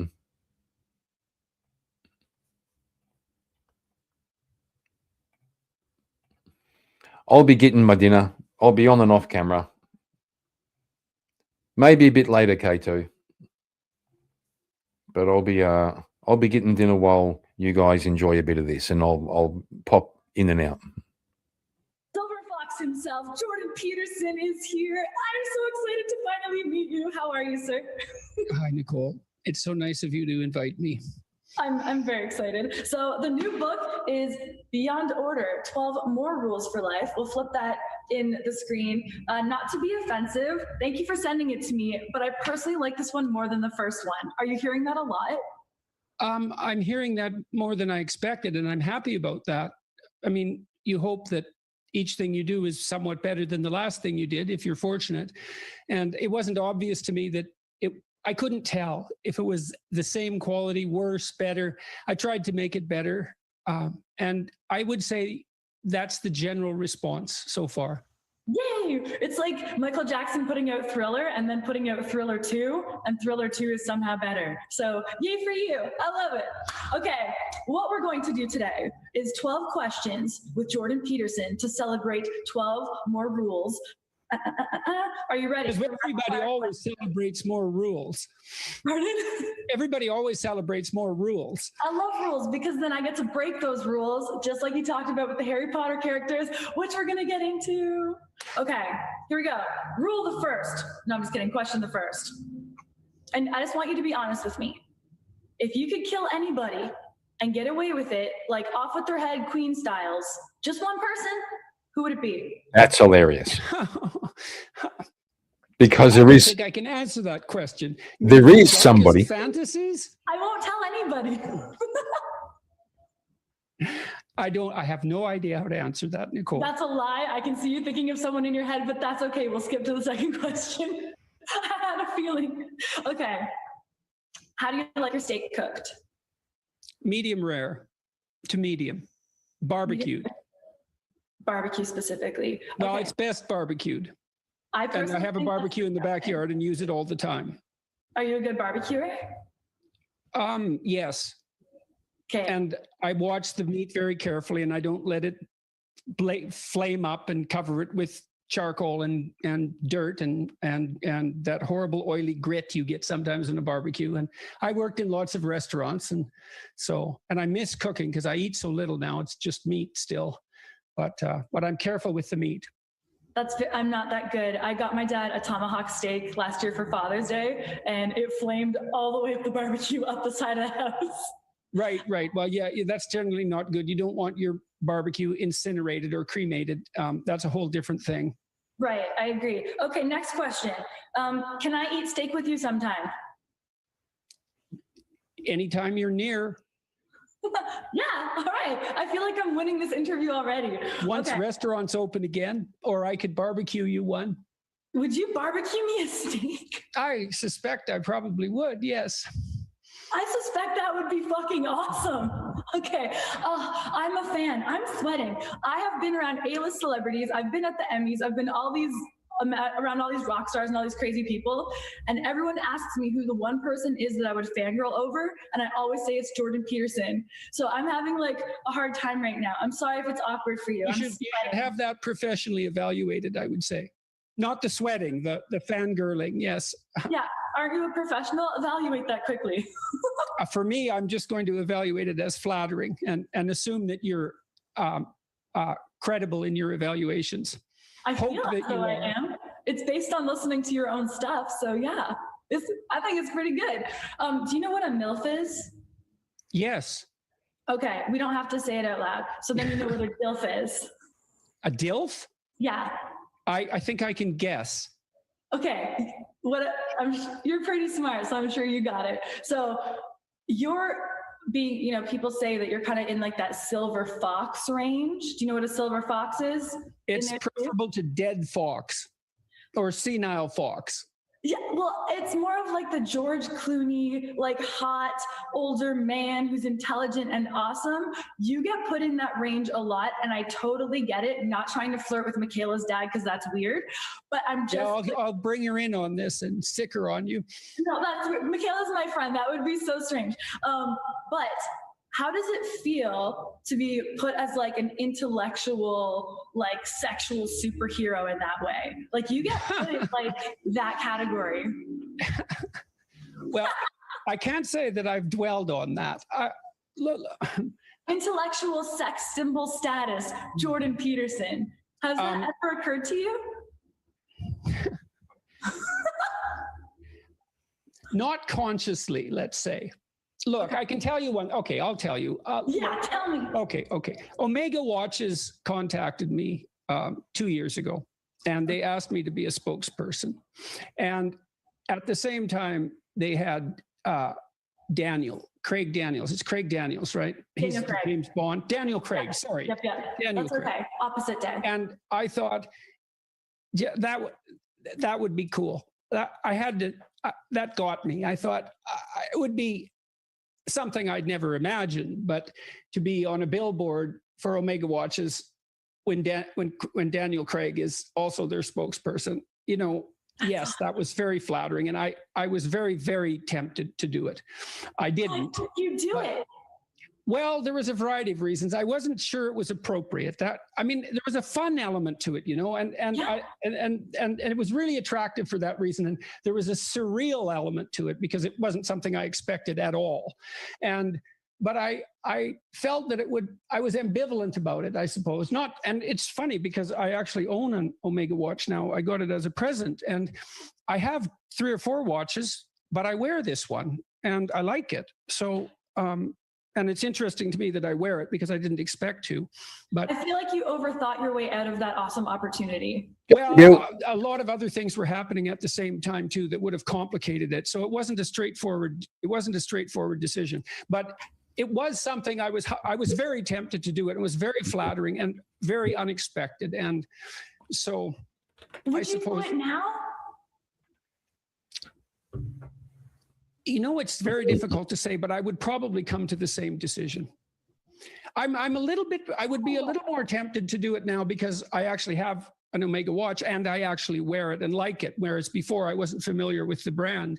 And I'm not averse to capitalistic enterprises, let's say. Yeah, But hence the best-selling book. Yeah, well, but I also have to I strive to be very careful in what I do. And so that, I was talking to Stephen Fry yesterday, and he's an extraordinarily admirable person in every regard. And he's done all sorts of advertisements. It worked out fine for him. Mm-hmm. And I don't have anything against it per se from a moral perspective, but in the position that I'm in, as much as I can understand that position, I have to be very careful with what I do.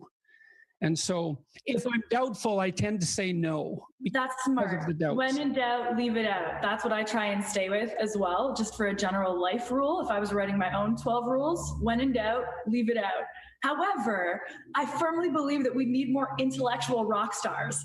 We have a-holes up on billboards selling whatever. We need some people to look at, that younger generations can look at and be like, that's a badass. I want to be like them. That's a fair point. Watch like them. They're intelligent. They have good moral values. They've come through hardships. That's what I think you could exemplify. So maybe think about it again. I don't work for Omega. You're sure about that, eh?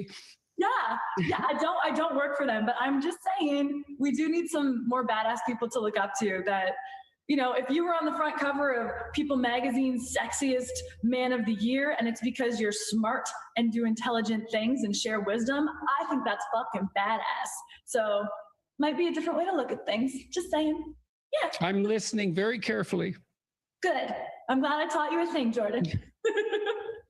Okay. Did I ask you? Not going to lie, she's kind of pumping up his tires, which is a nice thing to do. That one. Oh. You know, there's something about what you said that's right. Like, I was talking to Yeah, say that again for all the guys I used to date. Jocko Willink 2 weeks ago, and I'm going to release a podcast with him soon, and it was a really fun conversation. And he is this, you know, monstrous character, unbelievably physically intimidating and strong, and also that psychologically and characterologically. And we had a very intense discussion about literacy, and he's the perfect person to have a credible, intense discussion of literacy. And he really insisted on it. He told me that he got an English degree, and I kind of skipped over it and in the conversation. And he said, I'm surprised that you didn't point out the surprising element of me pursuing an English degree after I had been in the Navy SEALs. And so we went down that particular road. And then he made this incredibly powerful, aggressive case for the value of literacy. And it was extremely useful. And he isn't the sort of person that you see doing that. And when you see someone like that doing that, it's really powerful. Exactly. So in my perfect world, there would be Jockos and Jordans.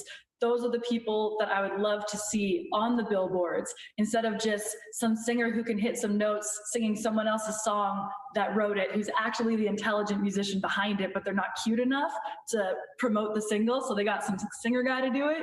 And now he's on the cover of the magazines, he's selling the watches, and this is who society looks up to. There's another element of this that's worth talking about, I think, too, is that I've been thinking a lot about the idea of casual contempt. Go on. When I watch people fail, one of the ways that they fail is by being casually contemptuous of something. So they don't know anything about it and they're not good at it. But instead of noting that, their own inadequacy, and noting that there's an opportunity there and that the people who are pursuing it actually know something, they get casually contemptuous of it, dismiss it, and then they can't. And so here's some places I've seen that. Yep. So college professors are casually contemptuous of business people. Okay. Sounds a bit like your Monday morning quarterback. You know, the people who've never played football and yet sort of act like they're experts. Yeah, something like that. Or the people there's jealousy in there, and there's envy, but there's also this disdain for their domain of expertise, let's say, and maybe some anti-capitalism mixed in just for good moral measure. But the business people are frequently contemptuous of academics because they're in their ivory tower and they're protected and they have a secure job and all they have to do is lecture, 2 courses a week. And how easy is that? So they're each casually contemptuous, and then they can't learn from each other. And so that means the academics, for example, and then within business, maybe you'll have the engineers and they'll be casually contemptuous of the sales and marketing people, and they're casually contemptuous of the engineers. And it's not helpful at all. And so I'm not contemptuous of sales and marketing. And I'm not contemptuous of advertising, because sales and marketing and advertising are all forms of communication. Yes. And you should get good at them. And then you can communicate. And if you have ideas, you need to communicate them. And if you're no good at sales and marketing, let's say, then you're no good at communicating. So what you're saying is you're going to do the Omega ad. It does kind of come back to that, doesn't it? Myself in comedy, I ended up in the marketing and advertising world because I could convey messages better than brands could, because they were coming from it at sales. And I came to it as, what are we giving the audience? Entertainment, edutainment, advertainment. Make them laugh, make them feel something, connect to their lives, and then they'll want our products or services. And all these suits couldn't get that. So the little blonde girl, when I was 22, had to go into the Molson office and explain it to them and say, stop being so inauthentic. Let's actually give people a dope ass party and bring in their best artists. Okay, so you mixed two things there. You said, stop being so inauthentic. Yeah. And let's be, so how do those two things go together? The authenticity and the entertainment, how do you see that operating together? I believe when you invite people over to your house, you want them to have a great time. You want to put on a great event, party, dinner party, whatever. That's hospitality. Hospitality. Yeah, okay. That's what advertising is missing, and marketing. You should genuinely want to entertain and provide value to your audience with entertainment, edutainment, or just having a good time if you're throwing a big party or whatever for Molson, for Nike, whoever it is. Okay, and where's the authenticity piece in that as far as you're concerned? Actually caring about people. Actually caring. Yeah, that it actually matters to you. Yeah, because right. if they're just a number and they're just a dollar, you don't give a shit. But if you actually care about providing something awesome and an awesome experience and building a community, even though it's buzzwords now, around your people, they're going to feel that and they're going to keep coming back to buy your product, or they're going to at least tell someone else to get your product. And I think people feel the same way about you. You provide an experience. You're a badass renegade in these interviews around the world. You stick to your guns. That's an experience for us. You give us edutainment, not just the facts. I'm entertained when I see you go against someone that I know can't possibly touch you. It's really fun to watch. And then, Do you have any idea why it's entertaining? Because you pick a team. I'd say for you, it's entertaining because I pick a team, and I picked your team because I saw you as sense versus the growing nonsense. So if I could buy jerseys with Peterson on the back and Musk, I would, but they don't sell those, and I'm not that into sports. So instead, I promote your book. I tell my fans to follow you. I love Elon Musk, and I promote him. Well, we have a merchandise section, and this is why it came about. Yeah, it's on my YouTube channel, and I've been ambivalent about it too, but I'm not. And what happened was that as my popularity or notoriety or reprehensibility grew, I think they all go together. Same well, as apparently they do.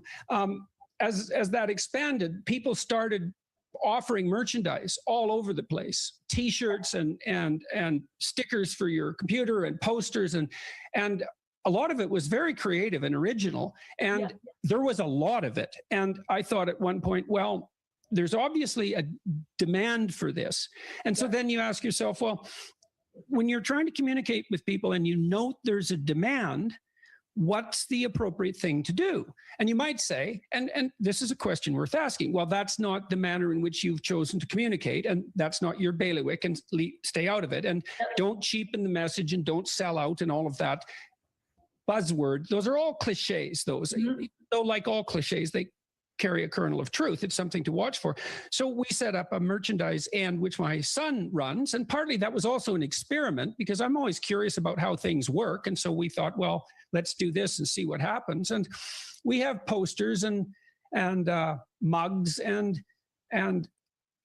tights with lobsters on them. And that's so funny. It's also funny. There's an element of foolishness about it. There has to be.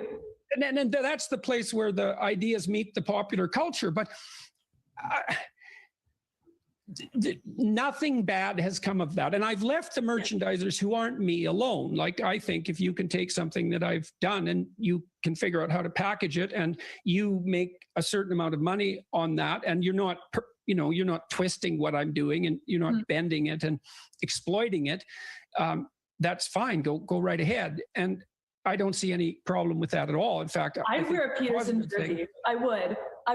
If there was a jersey, like an actual sports jersey, it said Peterson. If there was like an intellectual league that we could almost have our teams and wear those jerseys, I would totally do it. That'd be fun. But at the same time, for years, I didn't have merch that said Nicole Arbor on it, because I think one part I thought it was pompous, and one part I was almost insecure about selling stuff with. Yeah, well, that's exactly what I'm talking about, is that casual. So with you, it wasn't so much casual contempt, it was maybe lack of confidence. I was like, who wants to put my name on their body? It turns out a lot of people. That's interesting. And so Okay. what do you think about that? You've obviously decided to do it. And why did you think that that was either okay or desirable? And how did you settle your moral qualms? Well, I went back to quality and giving them that hospitality experience. If people want to cheer for me and be on my team, my whole thing is go team. That's my mantra. That's what my fans are. I don't have fans. I have a team, and I can cheer for you. Fans either.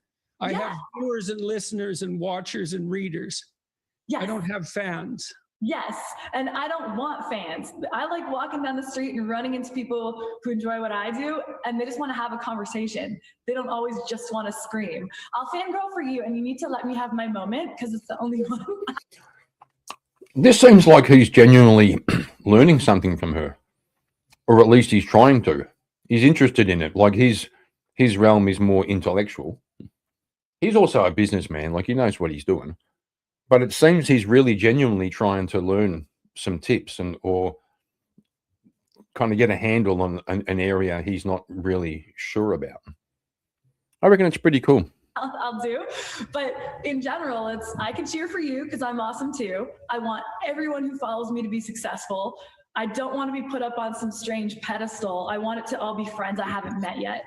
And if my friends want to wear a shirt with one of my slogans on it because it makes them feel like a badass, let's do it. If it makes them feel awesome, let's do that. If they want to buy the lipstick that I always wear because that's them being part of my team, let's do it. I've just reached the point where I'm like, yeah, however you want to cheer for me and be part of this team, I'm going to help you do that. So we're also looking really hard at the whole social media universe. And this is, again, a sales and marketing issue in some sense, but really it's a communication issue. It turns out, and you probably know this already, that one of the things that makes video really different than text is that you can cut video into very small sections and it still works. It's like it's as if you could sell a book by the sentence. And there's all these forums that have popped up, Instagram and TikTok, that focus on video lengths of a video of a certain length. Well, and that's also a communication mode. Well, on Twitter, of course, was famous for 140 characters. You get these weird limitations that produce all these opportunities. And so we're actively going through my current interviews and my back catalog, finding 1-minute pieces, 2-minute pieces, 5-minute pieces. And of course, people are doing this all by themselves because I saw at one point, and I think this is still happening, that about 200 videos a day are being made and posted up on YouTube from my video content. That's awesome. Not my team, but people just doing that. And so, so that's also an interesting, in the classic hero mythology, which I think classic hero stories are reflections of optimal human behavior. The hero goes out into the unknown, or fights a tyrant. Those are the two main themes. Goes into the unknown and comes back with something of value, like the Hobbit going off to fight the dragon and coming back with the gold. But that's only half of the hero story. The other half is the distribution of what's been found to the community. So it's productivity and generosity. That's one way of thinking about it. Or it's exploration and finding the treasure, but then sharing it and hopefully sharing it so that it grows. And the communication part is just as important as the exploration and discovery part. And if you have casual contempt for the communication forms, then you can't communicate. And it's a really bad time to have that casual contempt because all these new communication forms are emerging at a breathtaking pace. Is it fair to say you maybe had some of that casual contempt for social media at the beginning, but now you guys are more getting into it? No, I don't think so. I think but there's a reason for that. So I have a product. Before I became well known, I produced this software to help people write about their lives, to write about their past and their present and their future. It's the self-authoring program. And I believed when I first made my first products that if you made a good product, it would sell itself. So I figured the product problem was 95% of the problem. But after trying to sell various things, especially to corporations, for like 10 years with really no success, and I mean zero, I realized that product is like 5 to 15% of the problem, and sales and marketing, which is communication, is 85%. And I lost any contempt I had for sales and marketing right then, because I realized it was unbelievably difficult and absolutely necessary. And when you're creating a product, you should actually be talking to your market continually during the process of product generation to make sure that you're something that people want. So by the time, I ask my audience, yeah. Sorry, go ahead. I ask my audience as we go, like, what designs do you want? What slogans do you want? What would you like this to be? I ask them as we go, so that by the time I get there, I'm delivering something they already wanted. There's no reason to right. Well, yes, and test it as I go, you know? Exactly. Well, that stops you from producing something that really works, but has no ecosystem to live in. Yes. And that's deadly. And so I learned all these things, luckily, and it was very difficult to learn them. It really took me 10 years of failing to learn these things. By the time all this came along, especially after I had experimented with YouTube, because when I started putting my videos up on YouTube, it was a place for cat videos, essentially.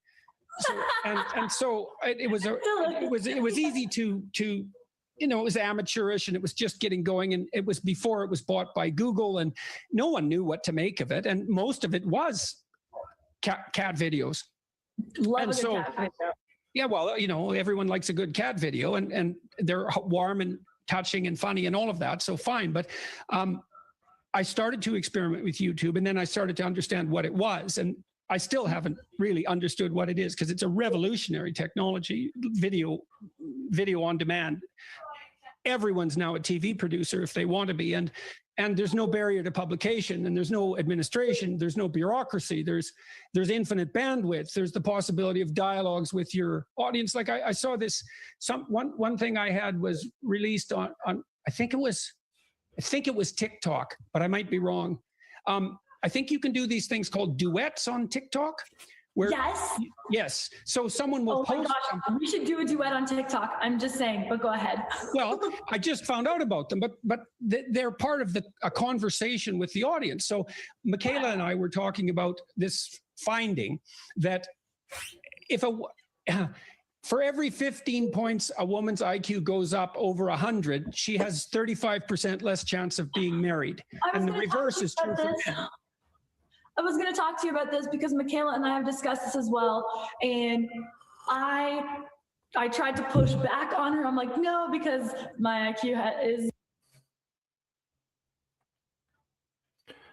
Yeah, it is old. It's quite old, quite a few years. I was looking at some older Peterson stuff. First of all, some serious stuff, and then thought we'd look at something a bit lighter. I was right into watching Peterson stuff for quite a while. I was going through a pretty tough time, and not going to lie, I found a lot of usefulness in watching his stuff.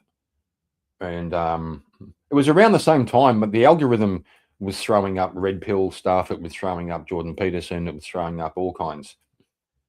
And I like his older content when he was sticking more with the psychological aspects. Some political stuff, was pretty based. At some point, he kind of went into so many different areas that I just kind of lost interest. And yes, I believe I did see Michaela, his daughter, posted something about him being really sick again. Very similar to how he was the last time. I really feel for him. It sounds like a living hell. And so I really hope that he can pull through it. But yeah, we're just doing a little bit of fun. This one's probably getting I've probably just about had enough of this one. I don't know. What do you guys think? You had enough of it? You can let me know in chat if anybody's interested in. We could go and watch him on Kill Tony. It's only a 3 or 4 minute clip, but it is kind of funny with Tyler Fisher.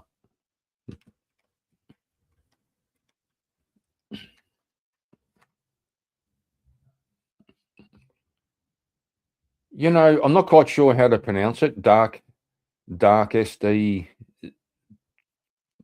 Deacons. I don't want to assume to be smart enough and wise enough to sort of agree with you on that.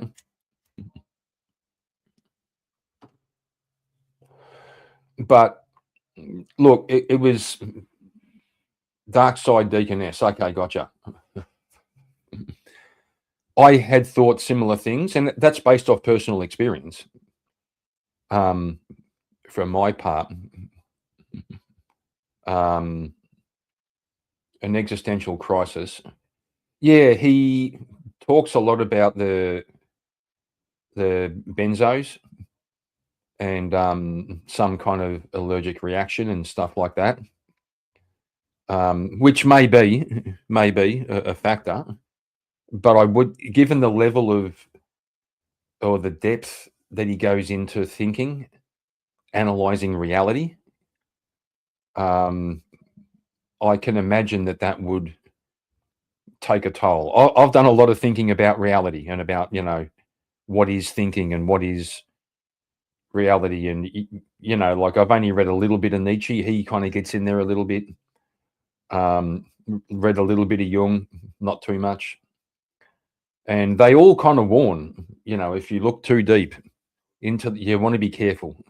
You can sort of bring yourself a little bit undone, which is interesting because Peterson does talk about how to put your life together, have a meaningful relationship, an intimate relationship, family, friends, work, keep your own house in order. He once said, just do what everybody else has done forever to kind of keep yourself together. But I imagine that the depth of analysis he goes into, it can do some weird stuff to you. I studied a little bit of philosophy and a little bit of psychology at university in the past, and like they do experiments into free will, stuff like that. And they can start to make you sort of trip over yourself.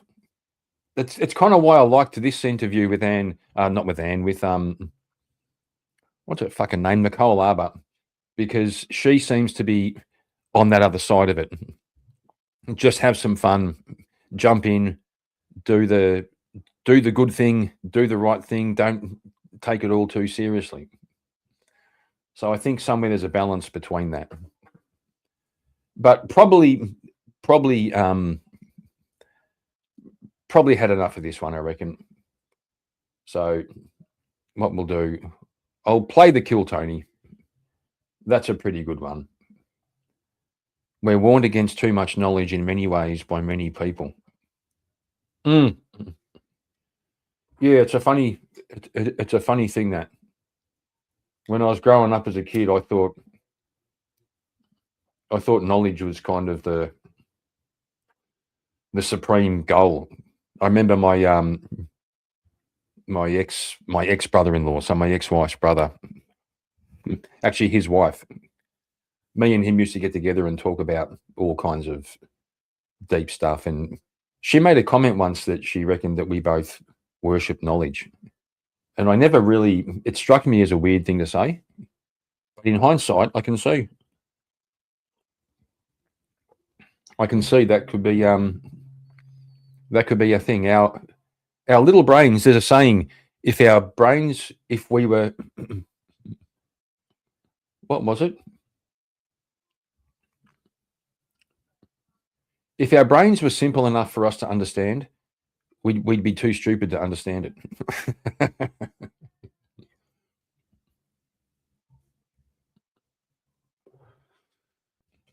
All right.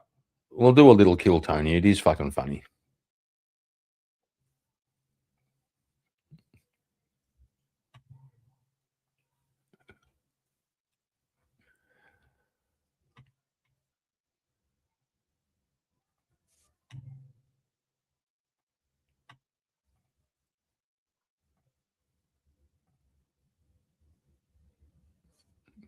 Here we go.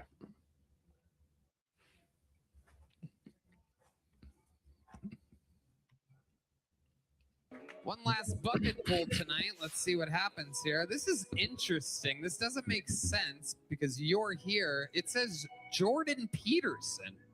What does this mean, Jordan Peterson? Wait a second. What is going on here? Ladies and gentlemen, some funny business going on. The old switcheroo? Wait a second. Ladies and gentlemen, make some noise. I do believe this is Jordan Peterson, everybody. Well, it's like, it's been a comical evening, and it's like, well, I was going to try to be funny, but it's like, well, it depends what the meaning of funny is. It's like, forgot to clean my damn room, like, well, on the way here, I fingered a cat, it's like, so anyways, well, I'm single, it's like, I'm a tiny guy, height challenged, The damn feminists make you put your height on Tinder. I had to change my damn height to millimeters to trick them. It's like, well, I look like I'm damn 37 from the front. From the back, I could be 12. It's like I'm what's known as a pedophile's worst nightmare. It's like, yeah. Fucking hell. Each worried about that, It's like catching pedophiles all day in the playground, just playing around, gotcha, gotcha. Just like Kathy Newman. I got that feminist cunt. I got her. It's like, so, well, I work for the Daily Wire now, so I'm required to say that this impression was brought to you by ExpressVPN. Use code LOBSTER for 10% off. All right, everybody. Thanks so much. Jordan Peterson, one of my fucking heroes. I cleaned my room. Jordan, what did you think about Jordan Peterson?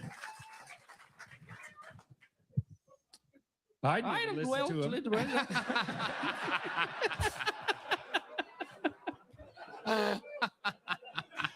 He's got a great tailor. I'll tell you, give him that. I need help, man. You got to help me. That is an amazing jacket. Where do you get a jacket like that from? Well, this insane Russian character named Dmitri sent me a suit list a year or 2 years ago and told me make me a suit for each of my rules. So that's 12, damn it, Yeah. And I realized if you want to look smart, just look like you're getting gum off your fingers,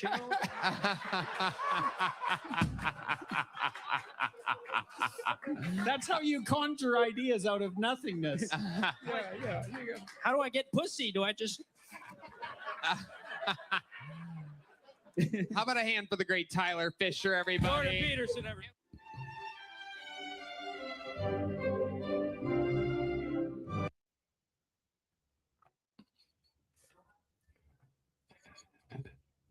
Yeah, I quite like the 12 Rules. I read the book.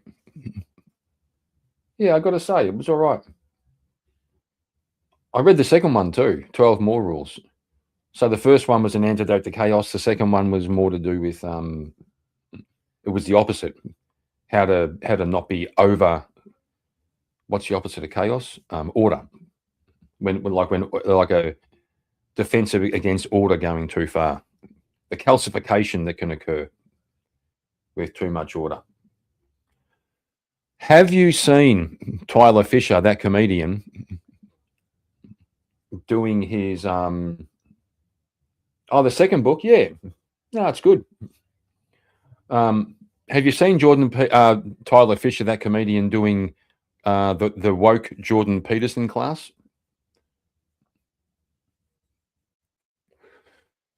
Where he reimagines Jordan Peterson as a woke professor.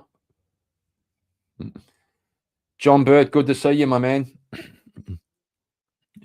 We did some serious Jordan Peterson stuff, and now we're doing some light Jordan Peterson stuff. We watched a heavy one where he debated, I forget her name, some feminist from GQ magazine. They were like 7 years ago. But it was a pretty good one. It was a pretty similar to the Kathy Newman one, but a lot more in depth, and I think a lot more interesting. But let's look at, just imagine Jordan Peterson went woke. He'd become a woke professor.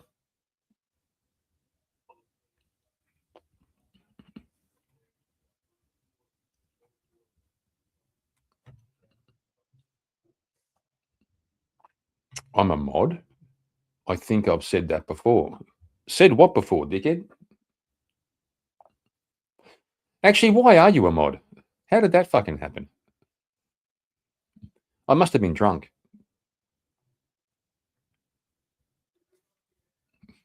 Oh, I maximised the wrong one. Hang on.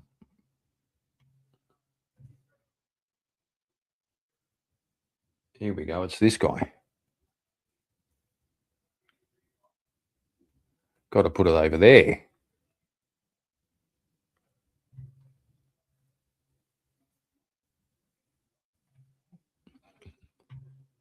Here we go.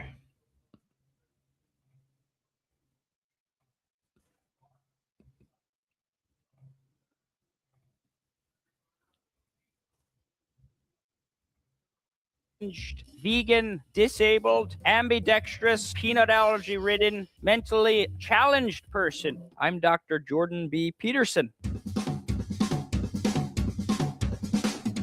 And this is my masterclass.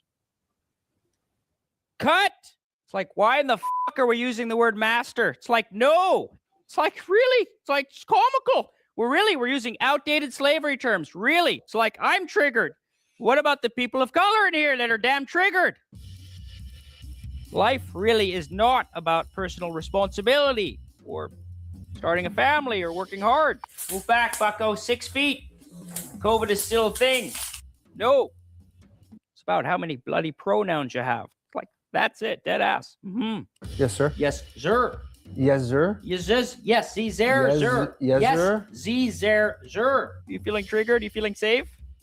I'll be helping people master the craft of judging people by their skin color, not by their character. You know, Robin DiAngelo, she once said, be less white. Bloody amazing what Martin Luther King did, you know. It's really like far-right Nazi propaganda, you know. Well, I have a dream too. It's like, I have a dream white people will just sit down and shut up.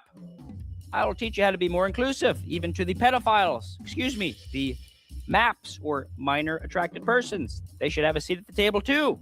Might be the kids' table, but let them sit down, let them eat. Oh, fuck. I'll be teaching you about all the 4,969 genders. Strap in. Like, these ideas have been living rent-free in my head for a long time. I'll be teaching you things from my new book, Beyond Teaching Straight White Males Their Pieces of Absolute Shit. Well, let's get to work, shall we? Me? I'm Mike, and my pronouns are pronoun. Well, comical. Mhm. Well, there's nothing funny about comedy. Stalin, circa 1922, from the Gulags. One of my favorite quotes. I don't feel so privileged. I'm more in shock. I got fired from my job because I was privileged. I don't get it. You're helping combat racist racism. By being discriminated against? Wow. Cry me a gender fluid river. Daniel, would you have sexual relations with this beautiful person? Do you like surprises? I'm married sometimes. No, we'll just go ahead and put you down for super, ultra, far-right MAGA transphobe. Please don't do that. What do you see here in this image? Kitten? White supremacy. Cis white male. How about this one? Dog. Even worse, white supremacy. You little sissy boy. But this one here, Cat again. the knee on George Floyd's bloody neck. And that knee is yours. Mm-hmm. Bobby, why don't you tell us what real oppression sounds like? Well, I just became CFO of my own company, woman-owned company, of course. Just bought a new Porsche, bought another house in South Beach, and another one in Miami. Okay. But I was misgendered at a holiday party. Well, It hurt. surprised she didn't take her own damn life. Greta Thunberg. Oh, shit. I'm going to quote her right now and say, how dare you get down on one knee and give me 20 Black Lives Matters. Jussie Smollett once said, white MAGA extremists won't even let a black gay man get a damn Subway sandwich at 2 a.m. in the middle of a goddamn snowstorm. It's like a miracle he even came up with that. Black Lives Matter. Black Lives Matter. Black Lives Matter. I can't believe how goddamn fucking naive you can be. It's like, that ain't it, Chief. Can somebody get me an emotional support cat to pet, please? Goddamn patriarchy. If you're petting a cat, it's like, it's not even consensual. So forget that. Consider that rape as far as I'm concerned. It's like, that is feline rape. It's like, no. Somebody get me some imitation lobster, please. My blood sugar's plummeting. Man, sorry. Poor man. And go ahead and check your privilege at the door.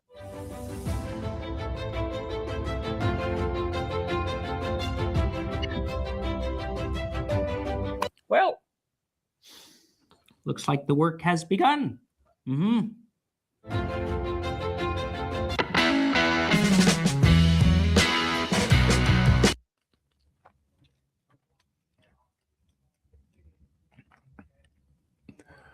All right. Well, while we're having a little bit of fun,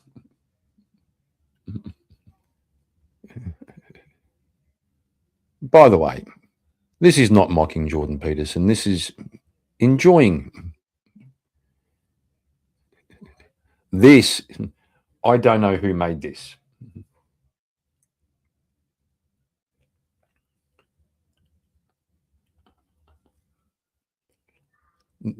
I don't know who made this, but it is fucking amazing.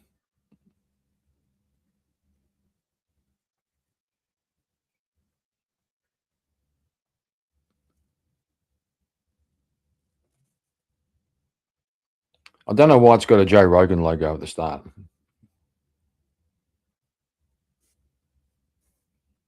Which is quite delicious. Put salt on it and throw it in the dehydrator, so that works pretty well. Yeah. Cook that up, cut it into small pieces and fry it up till it's crispy. It's like when I carry beef jerky with me, which we make, I'm going to add mushrooms next because maybe I could eat them. Yep. So part of the reason that I wrote this book, and it's a brilliant book, arguably the greatest work of nonfiction of the 20th century. Yeah, it's in the top 10 anyways. This is 12, excuse me. This is from 12 Rules for Life. Rule 4 is compare yourself to who someone else is today. So imagine that that's not so good. Why not? Really, do we need an explanation for that? Well, what do you mean by that? First of all, poorly written at best and showed a very poor grasp of life. Second of all, you don't know what the hell you're talking about. What makes you think you just don't hate the successful? The problem is that it's envy. Well, guess what? I've had 3 affairs in the last year and they've all been successful. I haven't got caught. Aren't I a good guy? They were usually extremely attractive. They were extremely intelligent. They were extremely driven. It's like, cool, you know? I mean, a lot of these opportunities come. I've had opportunities that are coming at me at a rate that doesn't allow me to think them through as much as I could optimally. What the hell? It's not okay. Really, it's appalling. It's appalling. Why? First of all, there's a noble way of being that allows you to exist properly despite that, and also not to make it worse. There's no point in you betraying your future self to gratify your present self. It's a stupid game. Second of all, that's what you do with your wife. It's a reciprocal arrangement. Don't forget, kid, that what you're trying to do here is to be bright and chipper and entertaining and intelligent and sort of glitzy, and that's funny, and it's kind of cool, and it's interesting, and it's edgy, and all of that. It puts that facade of momentary charisma on you, and if you don't play that out, you actually fail. Look, there's heavy temptations to play those sorts of games. I understand that, but I decided a long time ago that I would rather not play that game. I think that it's possible that we could make the world better. No, what the hell are you doing? That's not what you're supposed to be doing. First of all, some losers lose all the time, which is the side you occupy, say, is that no one invites you out and all the women are rejecting you. Who's got the problem? It's not all the women. Well, the thing is, like most things, it's complicated. You know, so yeah, all the women are rejecting you. Yeah. Right. It's you. And that there's just chance associated with that sometimes. What do we want to play that game? Yeah, this is a bad game. To hell with this. What are you going to do? I'm not going to help make it better, but someone as insufficient as you might be able to manage it. This is no time to whine about it. I'm not going to get all guilty and lose. I'm going to get all cruel and win. How are you going to compete? And the answer is, you're not. You have to accept the fact that you're not in very good shape. The goal that you could attain isn't very glorious. You know, your persona doesn't shout intellectual. Screw you. Every night you go home and congratulate yourself on what a genius you are. You're a dimwit, not a genius. It's like, you should feel good about who you are. It's like, no, you shouldn't. Why should you feel good about who you are? Well, look, I've been doing some working out, but not a lot. And I've actually gained musculature. I'm stronger. I can swim better. And my gums are in perfect shape. Right there. Something impressive to behold. Stop telling lies that you know to be lies. Now, and you have your reasons, you know, terrible parenting, abuse, all of those things. Tough luck for me, but I could lift 50 pounds. No, I don't think so.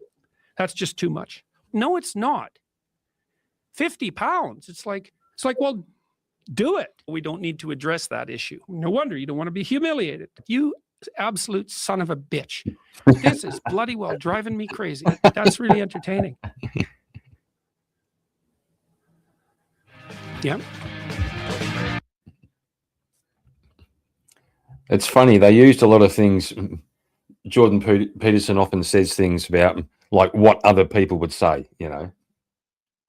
People who aren't doing well will say these things. And some son of a bitch took them all out of context and put them together. Made him argue with himself. That, I reckon that was fucking hilarious. I love it. It brought to mind something, though.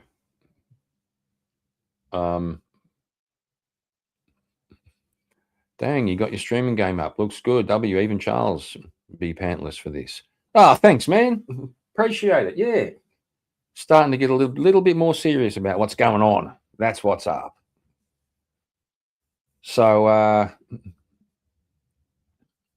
watching the Jordan Peterson one with the being woke and that, you know,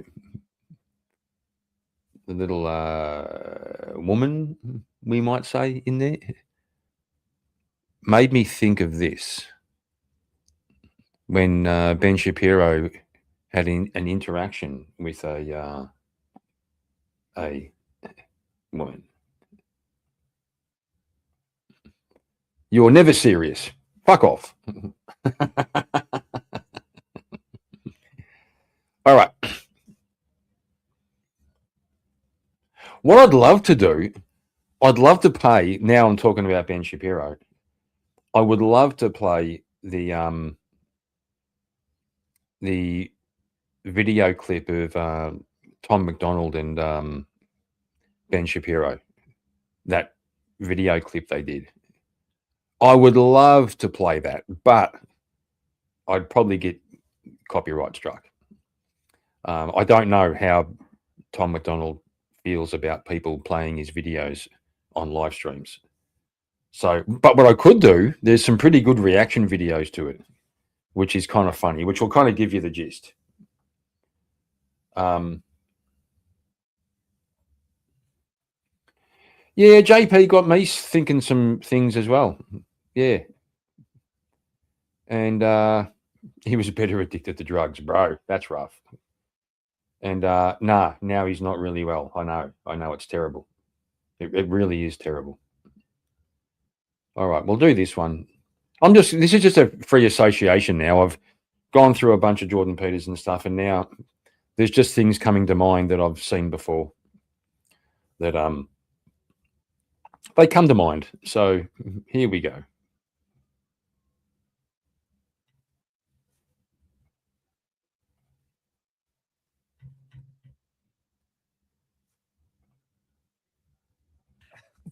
You have to bifurcate it. Did she deserve the honor? Probably not. Is she? Yeah, he was. That was what he was saying. And the first time he was sick and he went to Russia and stuff, they had gone through all these different diagnoses and come to the conclusion it was some sort of a reaction. It wasn't.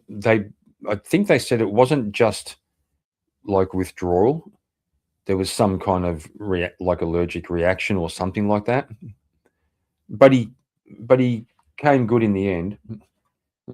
And then he seemed to be doing really well. And I heard just recently, Michaela, his daughter, posted about it, that he was sick again. It's a real damn pity, mate. I really feel for him.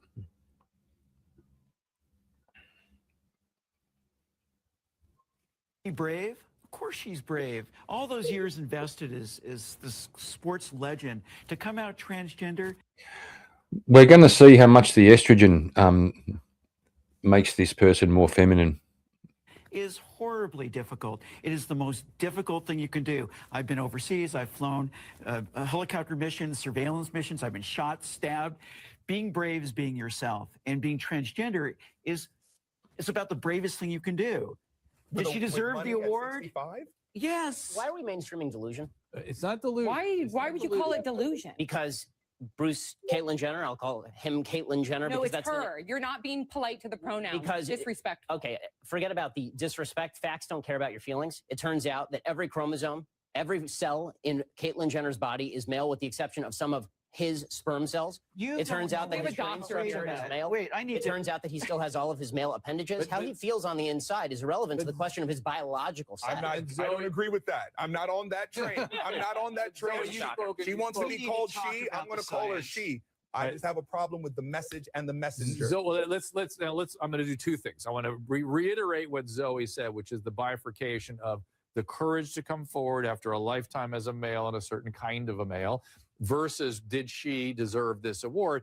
Listen, the awards, what are award ceremonies except an opportunity to catch some eyes? Especially the ESPN. So, yeah, it's like ESPN. Well done, ABC. Yeah. They did exactly what their job was, to attract eyes. They did it. That's what award ceremonies are for. But in terms of the science behind gender dysphoria, you're very familiar with that, Zoe. Very familiar. It's not about the chromosome. Excuse me, the chromosomes within our both know nuclei. Yeah, go ahead. Chromosomes don't necessarily mean you're male or female. Gender. With gender identity. Go ahead. Now, so especially, but even so, you have a thing like Klinefelter's syndrome. So you don't know what you're talking about. You're not educated on genetics. Would you like to discuss the genetics? Well, no. What are your genetics? So I'd stay away from the genetics and back to the brain scans. You cut that out now, or you'll go home in an ambulance. Yeah, that seems mildly inappropriate for a political discussion. No, I know. Well, but wait, to be fair,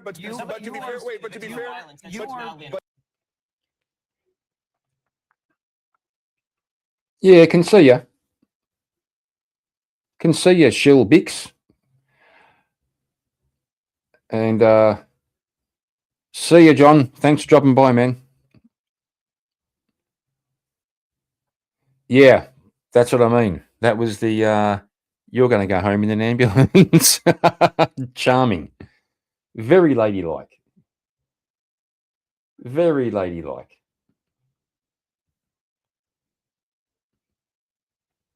Got to find this these reactions. They're fucking hilarious.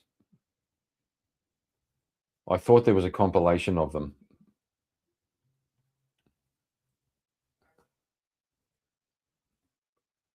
Well, yeah, I'm having a similar problem, Bill, with my multiple Google accounts. I'm trying to get hold of my other YouTube channel, which is just called Kieran Markin, without the 3340. I actually own it, but I can't get hold of it. It's a brand account, and although I'm the owner, I've only got it says I'm the owner, but I can only do manager stuff. So I'm trying to figure out how to get hold of it so I can drop the name and then rename this channel just Kieran Markin. All right, Bill. You need, I don't know what you're on about, but yeah, we can sort that out before you get too fucking lost in the woods there. All right, you're good to go, Bishop Tilda. Now,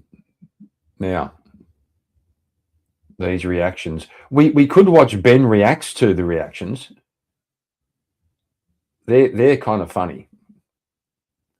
Because I fucking love that that video clip. I'd love to play the whole clip. I just reckon we'll get we'll get a strike.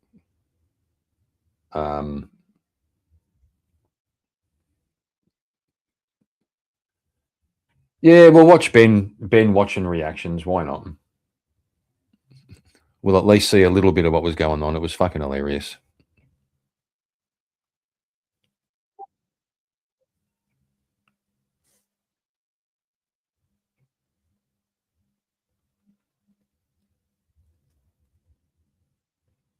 Getting there. Getting there.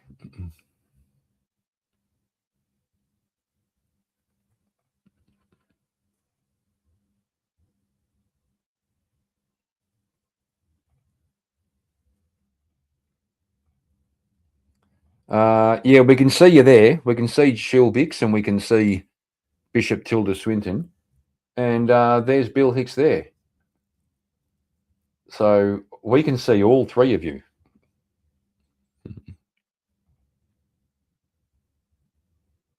Yo, yo, yo, what's up, my homies? So, our song, Facts, you know, my boy Tom McDonald and me, Dr. Dreidel, we have the #1 song in America, according to iTunes.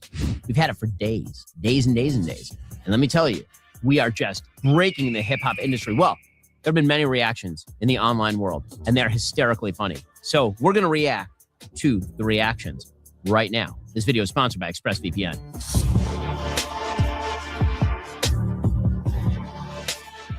I don't care if I offend. They ain't gonna like that. I was put into the setting. But I don't care how many B-roll shots you show a Ben getting ready to act like he finna rap. I just do not believe this fast talking is finna rap. Let's look at the stats. I've got the facts. My money like this and my pockets are fat. Homie, I'm epic. Don't be a whack. Dog, it's... Whoa, no.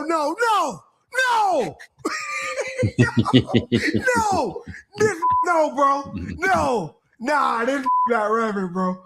This can't be real. Let's look at the stats. I've got the facts. My money like Lizzo, my pockets are fat. Homie, I'm epic. Don't be a whack. Dog, it's a yarmulke. Homie, no cap. Look at the graphs. Look at my charts.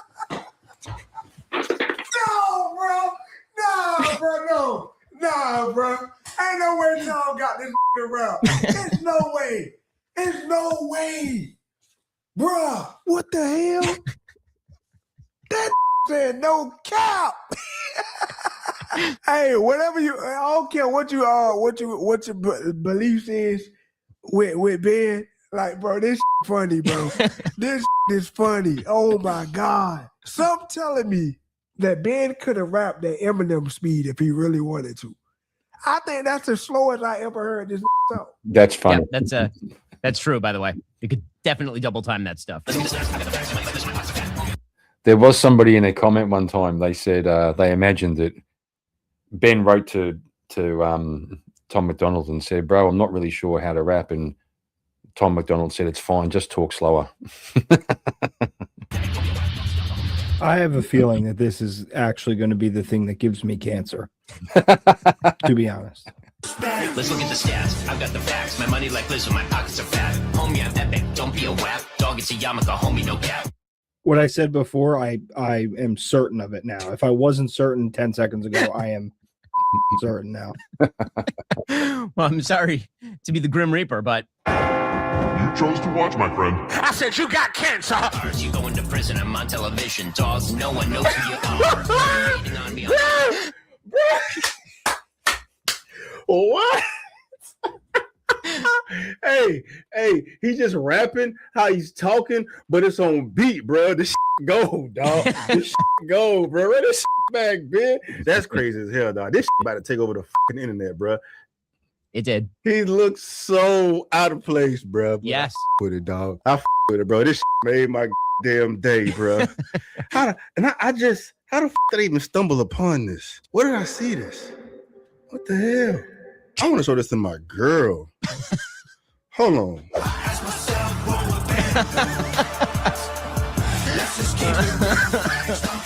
Let's look at the stats. I've got the facts. My money like Lizzo, my pockets are. It's like what?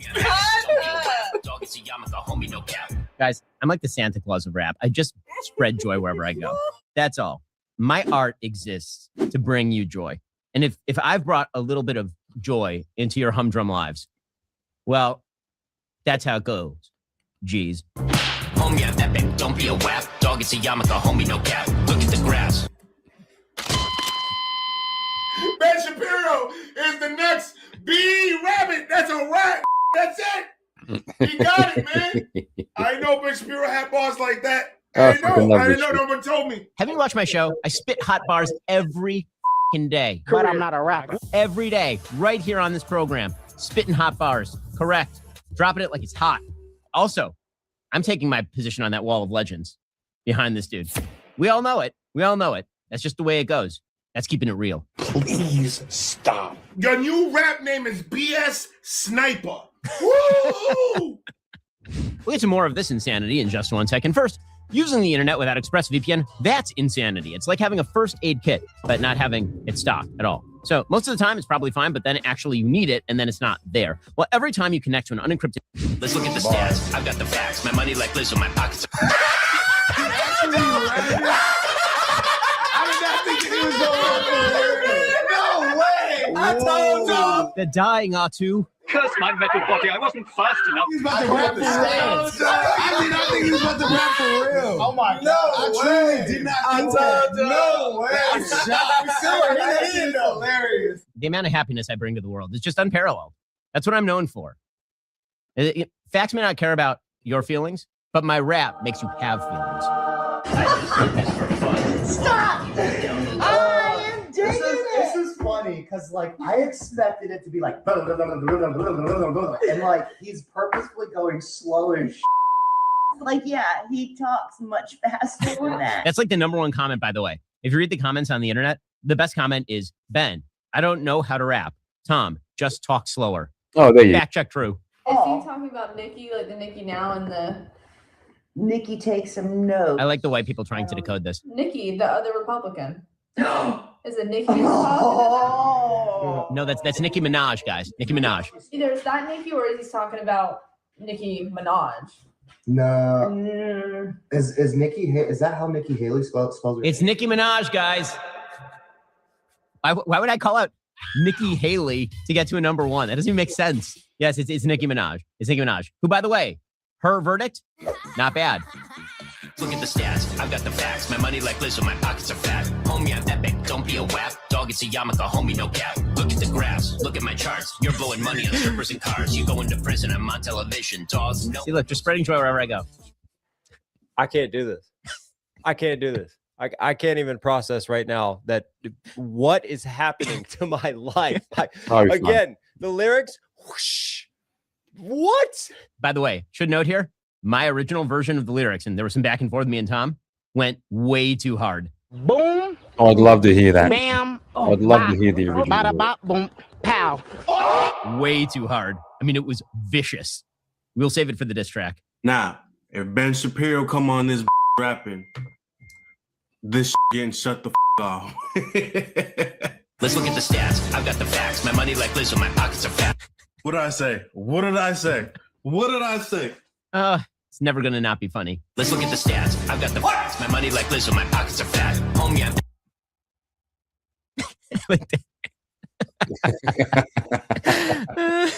Did this man said my money is like Lizzo, my pockets are fat? Yo, Ben, hold on, baby, hold on. I was not expecting. What did I walk into? Hold on. Nikki, take some notes. I just did this for fun. Bro, did he just come after Nicki Minaj? did Ben just come after Nicki Minaj? Like, I did this for fun, and I'm at number one. You do this for a job and struggle. Is that what he's trying to say? Yes. That's what, yes. Yes, that's what we were trying to say, yes. Let's look at the stats. I've got the facts. My money like Lizzo, my pockets are fat. No. Homie, I'm epic. Get out. You've got to be kidding me. Was this AI or is this real? Ben Shapiro is not rapping. This is real? It's real. It's real. How did they kept this a secret, including to me?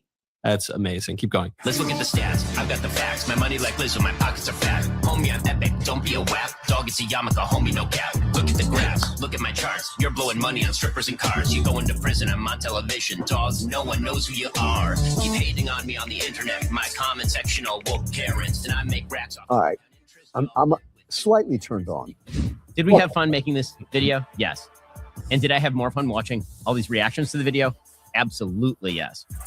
I don't care if I offend you. Fucking love it. Love it. Abe is main digital wallet. Haven't seen you around before in the chat. Nice to meet you. I see you coming in with some good news, I suppose. thanks for the input. I think I've exhausted the things to I think I've exhausted the theme for the night.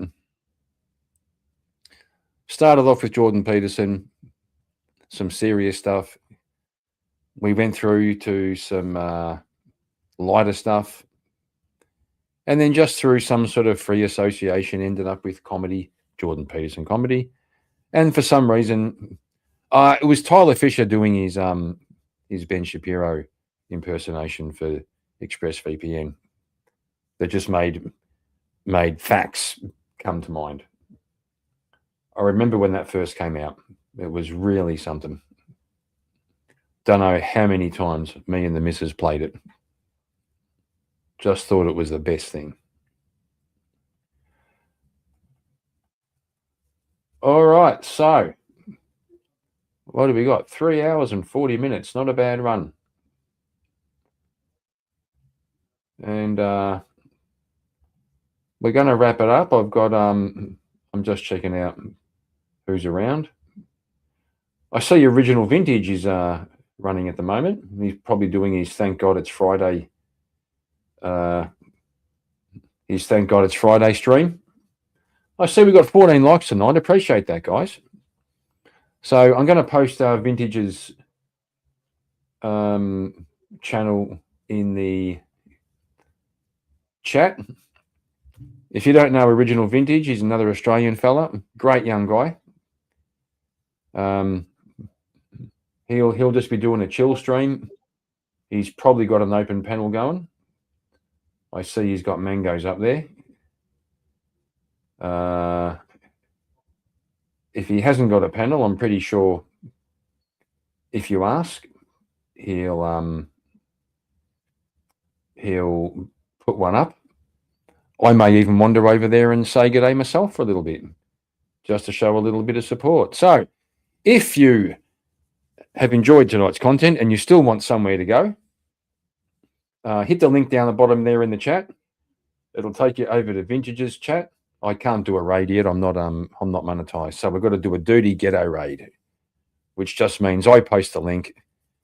You who feel so inclined, hit the link, drop over there, show a little bit of love, hit the like, tell them Kieran sent you, and I'm going to pop over there for a little bit. So I'll see you there. Blue Aqua. I keep wanting to call you Blue Aqua Guitar. Blue Aqua Tiger. Always good to see you. To all the watchers, thanks for making work pass faster. You are welcome. You are very welcome. And thank you guys for being around in chat. Always enjoy your company. All right. Go and see Vintage if you want to. And I'll see you all next time.